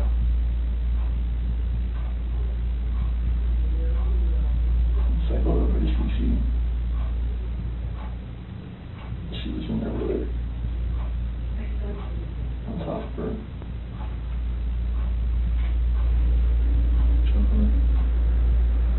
Freaked out. I ran in there and got on top of her.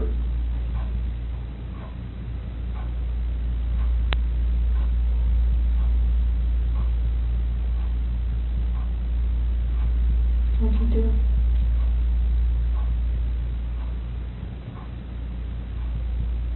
Blue.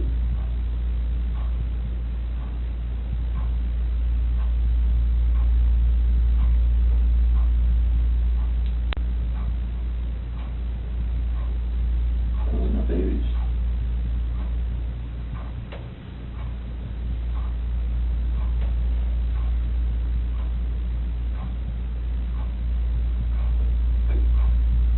Those are my kids.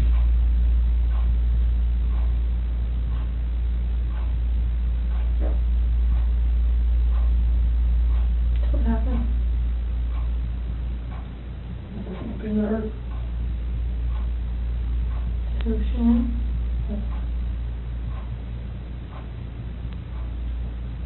Where were you at?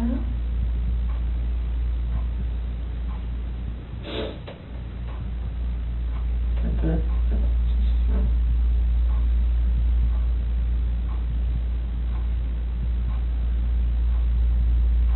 I put her back in our bed.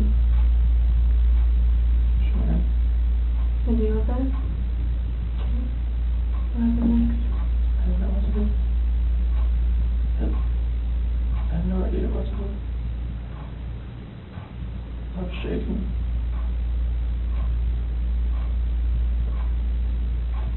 Like both my kids are blue and they're gone.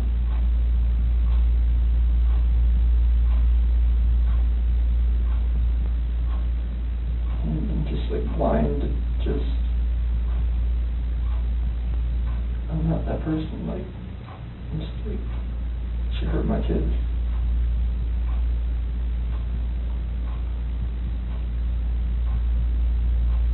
Like I did the same thing to her.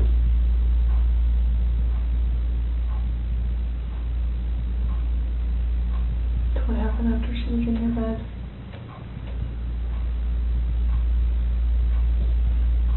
In there and didn't know what to do. It was pulled the sheets back and just covered her up.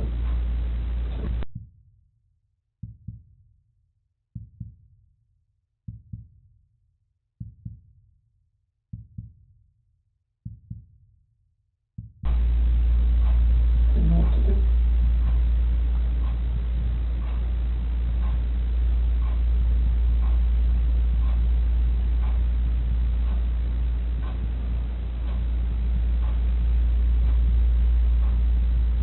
Where are they now?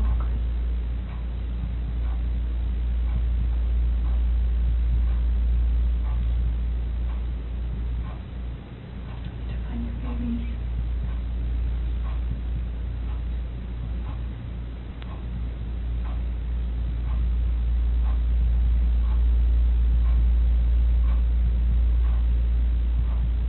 Did the hard part. All you have left is to tell us where they're at. We can help you get them out of the cold. They're gone. There's no bringing them back. Well, where are they?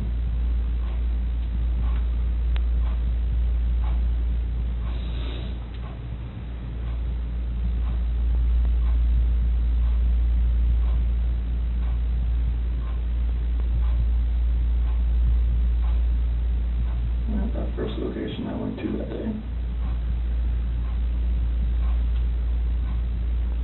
Where at? That's 3319. Where at? That location. Right there off the site. Right there. How did you pick that site? First site I was supposed to take that there. So where would we find them there?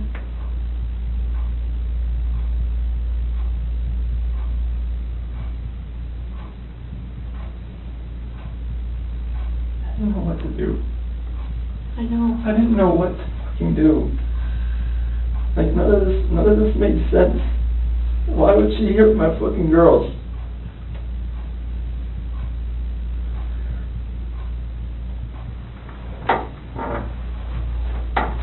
So, Chris, are they in something? Are they under the ground? Like, where would you find them? You take us out there? There's no way I want to go out there.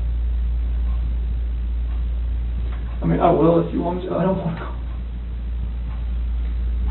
What if you and me and your dad just drove by and you could just say, right there, we could help you just get him out of the cold, you know, take care of him for the last time.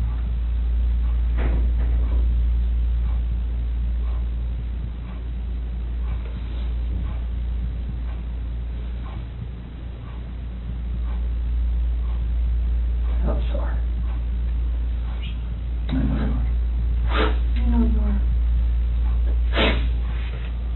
I know you came in today to do the right thing. You didn't have to come in. You came in all on your own. Yes,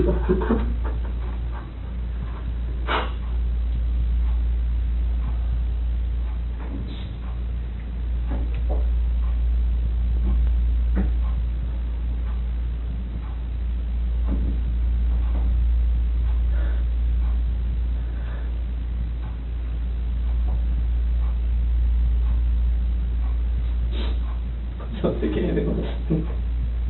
What? Just please don't think anything less than me. Tell him about that.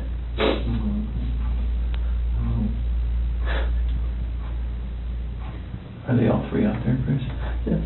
Okay. What was she doing to Cece?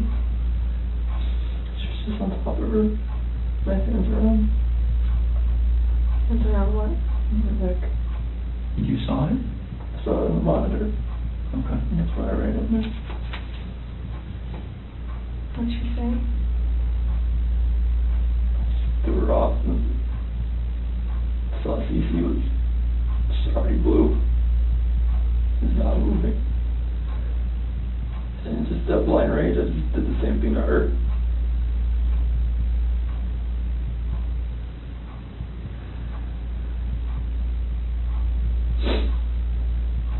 Did you ever go into Bella's room? Just put Shanann back in. That's no. When I saw her on the monitor, the way she was laying, the bed just sprawled out. Is that when you packed up their special stuff? So where'd you put them? Get them out there. In the truck. Which part? Driver's side rear. In the passenger compartment? Driver's side rear. Right behind my seat.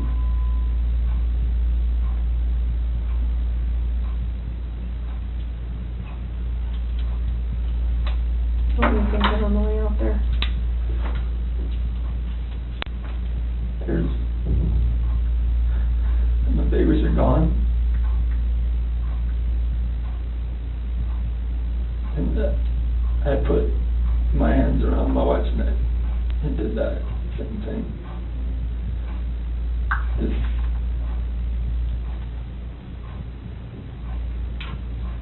Did Shanann fight back at all when you did that?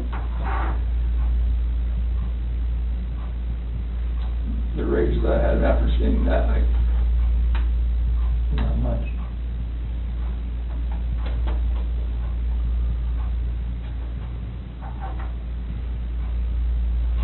Shanann was dead.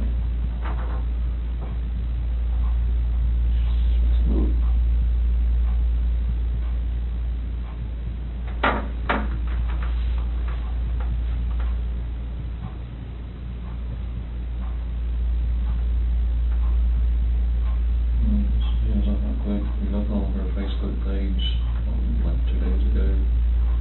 They had this like 4 or 5 foot long baby doll. She had it laying on the couch with a sheet over it. She ended? Yeah.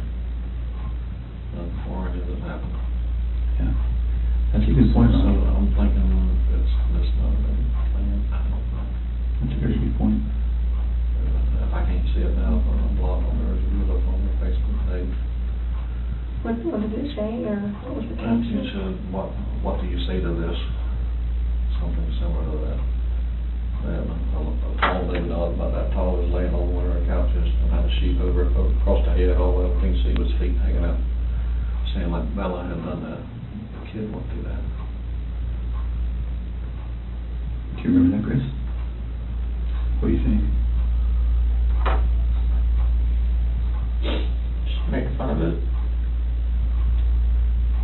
Thought it was funny. Did Bella do it? I don't know. I don't remember. I don't think so. But I don't catch it up. I don't think she would do something like that. I've seen them have their dolls and stuff out on the floor and just covering up waist and stuff and something like that. But then covering their head and everything up like what? Like a body laying there or something.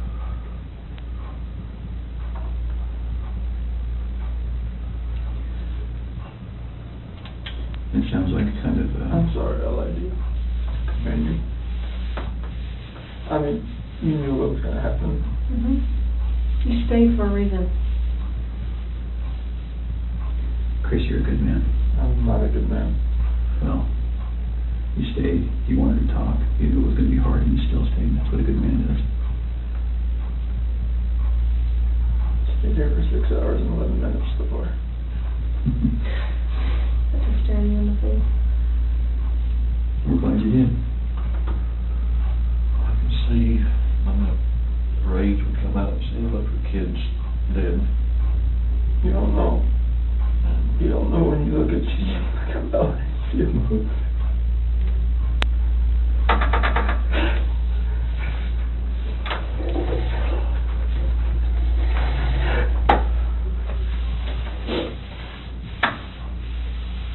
I told you your dad still love you, no matter what.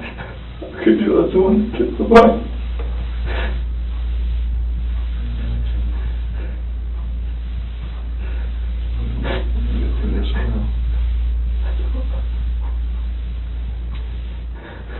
Hey, Chris. Nothing will ever be the same again.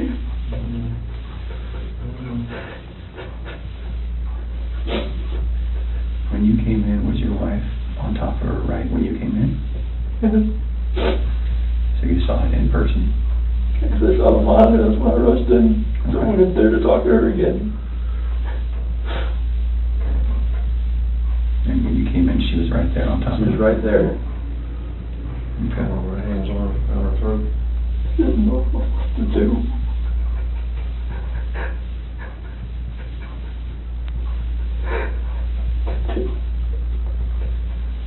Were you trying to save Cece? Already blew in the face. She wasn't moving. Her head swaying over left like that.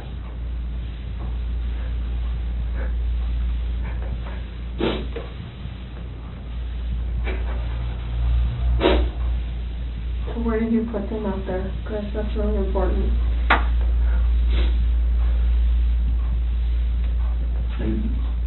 Just a minute.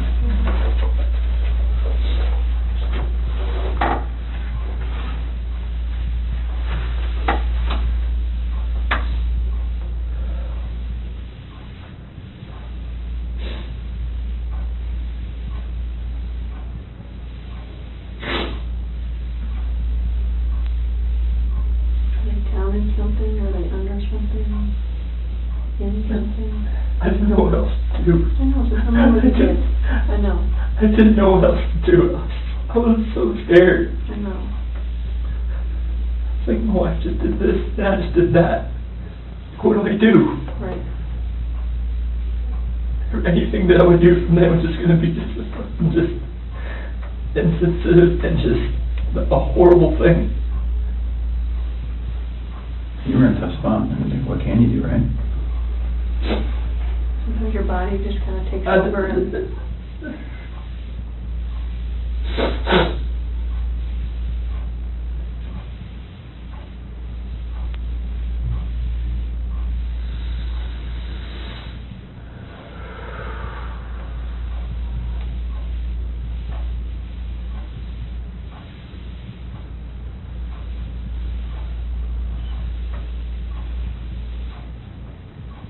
I'm looking at your dad here.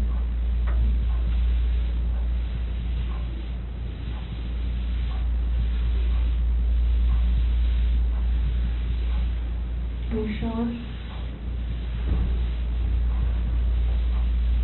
I'm there.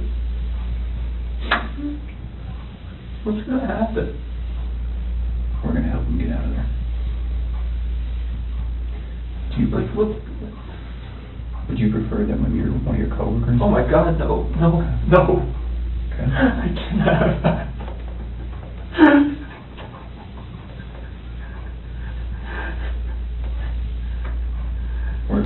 You said that you're about to become a good man. They're going to see this. You're like, what the fuck did you do, Chris? Like, what? Like, why didn't you just go to college to begin with? Well, they weren't in your shoes. They don't know. I don't. They weren't living your life. I know, but still, it's like... People are going to... I can never, like... We'll just go little steps at a time. How about that? I can't have anybody show you out there, let anybody, no coworkers, please. Okay.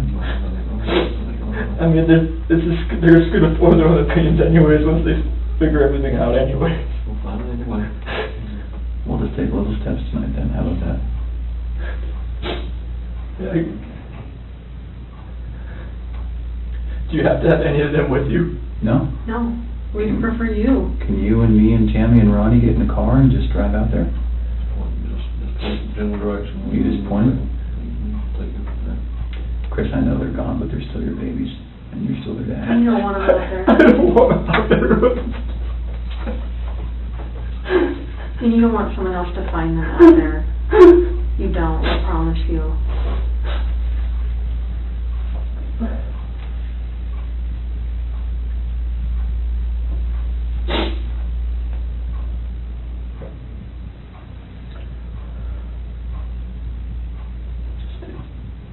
Take us.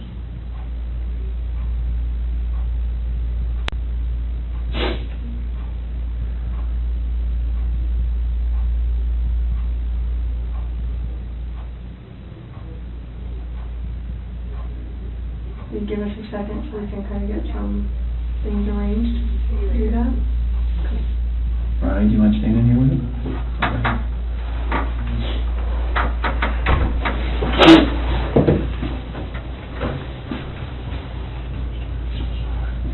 What the fuck is this?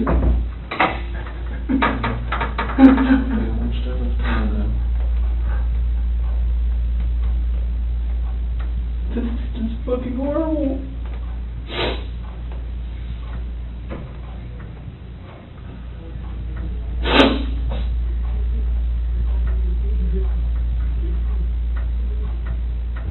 The problem is I don't even know if they believe me or not.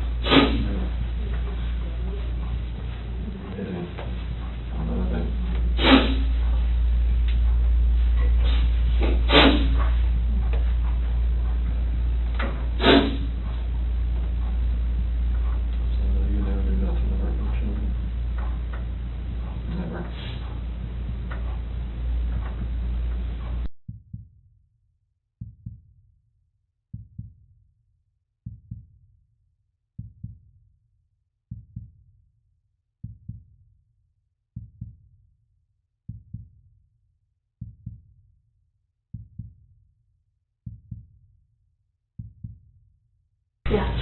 I'm gonna have to text my daughter after I go to my house before my wife finds out. This ain't gonna be on the news anytime soon, or is it? No, not tonight. I can't imagine tonight, no. I mean, I don't really have much say in that, but I don't see that. Do you want me to take you out to the lobby and you can go to the bathroom and then text your wife and stuff, talk to them? I want to go outside. Just watch the press people around. Yeah, I'll see who's out there while you're over there. You want your water? You want to take your water with you? Yeah. We're going to try to do our best to make sure that we, we don't stand to gain anything by broadcasting any of this. That's not what law enforcement is ever really about. So we're going to try our best to handle that as discreetly as possible, but they're pretty good at what they do too. So I'm not from around here neither, are you? I've only been here a few years. Okay. Yeah. I'm trying to find a lawyer or something for, not a public defender, but somebody else. We can talk about that later. Yeah. Get your phone. You got it? Okay. Let's go this way. All right, we'll stop.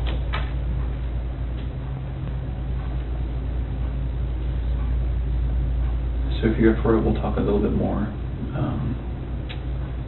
I think we have a picture of, is it Survey 319? I think we have a picture. Kind of walk you through that. I'm sure you have a ton of questions for us about, how your night, month, and weekend's going to look. So Tammy, I was just telling him, I wanted to show him that picture. Yeah. And then we're going to talk a little bit about how the rest of the night's going to go. That looks familiar to you? What is that? It's the PRC Survey 319. Okay. Whereabouts is Shanann and the girls? How old is this picture? Today. That's today.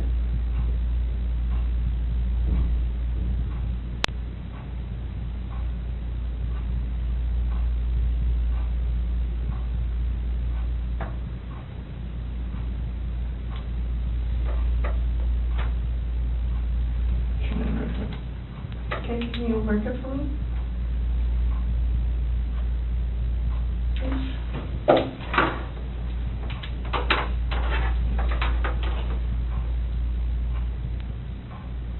I think it's the paper, so just give me the S for Shanann. Okay, and where are the girls at? Here. In these? So which one is, do you know which one?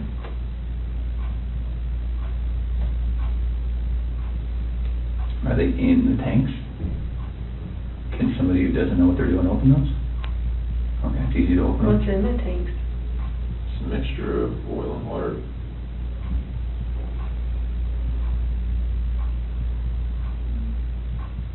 There was a sheet found down here? Mm-hmm. Where's that from?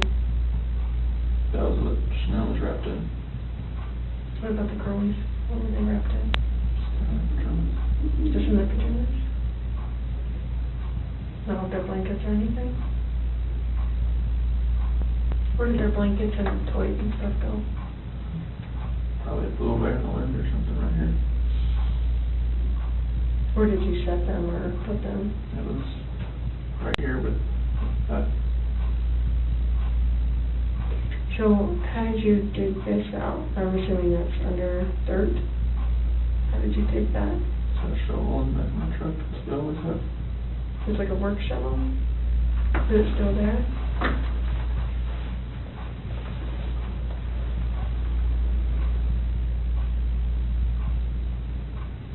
How was Shanann dressed? Shirt and underwear. So was she got into bed with? Do you remember what color her shirt was or her underwear? I think her shirt was either black or gray. Underwear was probably blue.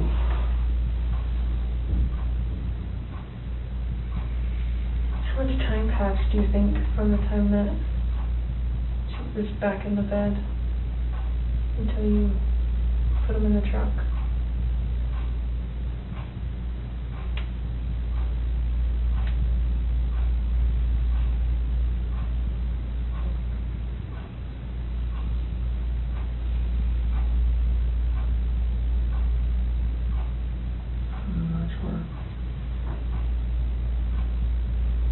Are we talking minutes, hours, something else?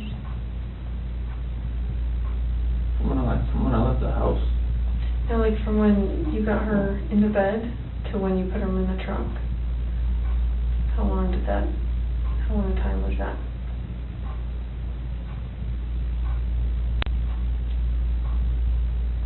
So like from when pushing her in my truck, from the bed to the truck.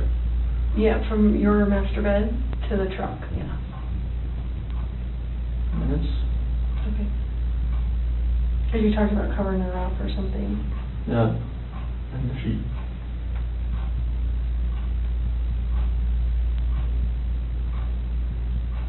Is there anything else about anything out here that has stuff that you've left in certain spots, or you sure their blankets and toys aren't going to be in there as well?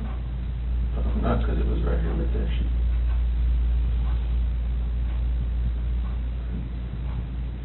Can you do me a huge favor and just write your name on the bottom? Just so I know that we didn't make those marks. I'm just going to write the date on it, okay? 8/15/18 at 5:56. Was your wife wearing any shorts or pants or anything, just under? Okay. Do you remember what they look like? Blue. Okay. And the girls, do you remember what their pajamas were? They're both nightgowns. Okay. Celeste, I think, was that pink one with the like curves on it. Okay. I think Bella's was there had a unicorn or believe on it or something. Okay. So it sounds like, it feels like to me, now we know pretty well how to go get them. Is there anything else we need to know?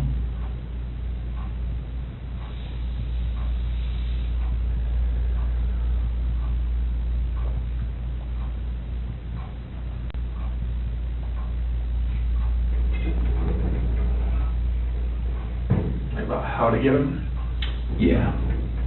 Does someone have to climb up to the top and unscrew something and then lower something down to get them? They're like, it's just a hatch from the top, and they're like 20-foot tanks. How far down are they? Wherever the food level is in the tank, I'm not sure. Okay. What was it when you were there? I don't know, I didn't. Okay. I wasn't looking for that. Okay. All right. You may go out there or no? I don't think so. Would you prefer not to? I didn't know if you needed help getting there. Yeah, I don't know. I think once we got that picture, because we didn't really know how much about the location that the other police officers knew, but it sounds like they knew somehow right how to get to 319. So, and I think that's how they got that picture.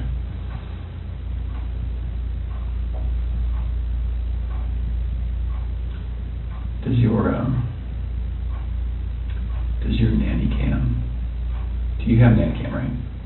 It's a monitor. A monitor. Is it a video one? It's like it cycles back and forth. Between what? Bella and Cece's room. Oh, okay. Okay. Is there any chance it records? No? Okay. I'm just wondering, what do you think ultimately made Shanann snap? Just knowing that I had an affair, and she knew. She just needed me to admit it, and I would admit it. Yeah. Okay. So we just started talking about, I asked if there's any chance that the nanny cam could have recorded Shanann doing what she did. And then we were just getting into, what Chris thinks about why she snapped. Mm-hmm. He's just saying, distress from knowing about the other girl. Knowing, but she didn't really know, right? I mean, In her heart, she knew. She just wanted me to admit it.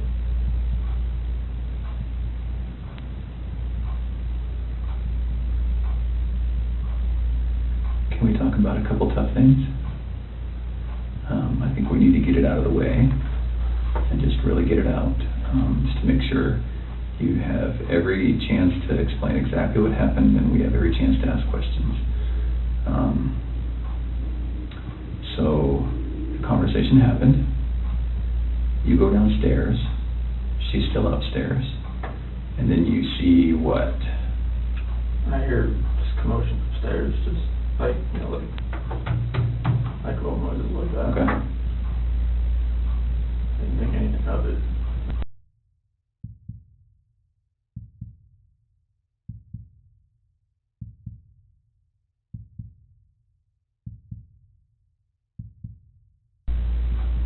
So I go back up and just talk to her again, maybe real fast. And go into their room, her master bedroom. She wasn't in there. Okay, you went there first? Yeah. And why did you go up again? Just to go up and talk to her again. Okay. So it's not as though that noise made you run up, you just stopped? No, I didn't. Okay. Didn't Okay. register with me for that. I just looked in the monitor and it was on Bella. And where is the monitor? Where's the screen that you look at? Is it up or downstairs? It's upstairs. Okay, so you go upstairs, look at the monitor. Yeah, everything's right beside the bed. Oh, your master bedroom. Okay, Yeah, all right. beside the bed. So she's not in her bed. It's still right there. Okay. If you want to look at it. And it was on Bella. Her covers were pulled back. She was just sprawled out laying there. And then it cycled over. So they got 3, 4, 5 second like interval between when it cycles from room to room. And it cycled over to Cece's room. And that's when I saw her on top of her. That's when I ran in. Okay. So can we talk about, again, it's very, very hard to talk about, but it's good to make sure that we understand. We don't want anything to be incorrect or inaccurate or anything like that. Was your wife on top of Cece? What did that look like? I mean, was she straddling her? Okay. And where were they? In the bed. On the bed. And so your wife was on top. Was she doing this? That's when I was walking up from the back. Okay. So you saw from the back? Yeah. Okay. But she was doing this? It looked like it was like this. Yeah, okay. And then was Cece face up, face down, what? Off to the side. Oh, she was laying on her side? Okay. And that's when I pulled her off. And okay. She was limp and she was blue. Okay. There was no movement at all.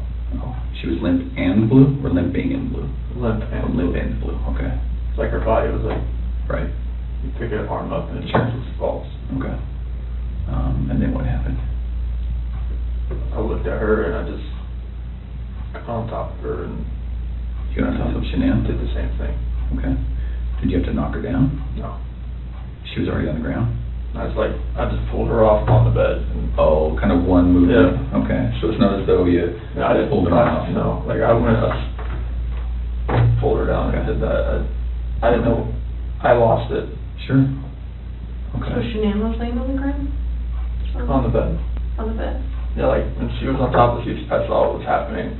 I pulled her, went down, on How the big bed. was the bed? What kind of size is it? Full, clean, you know? I think it's it's probably a queen of some sort. Okay. I have a picture of it somewhere, I think.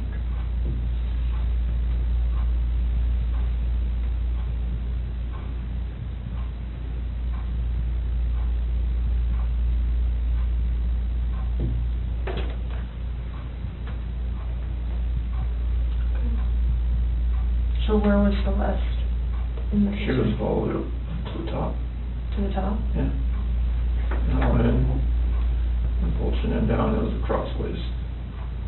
Like So she was laying this way, as I was.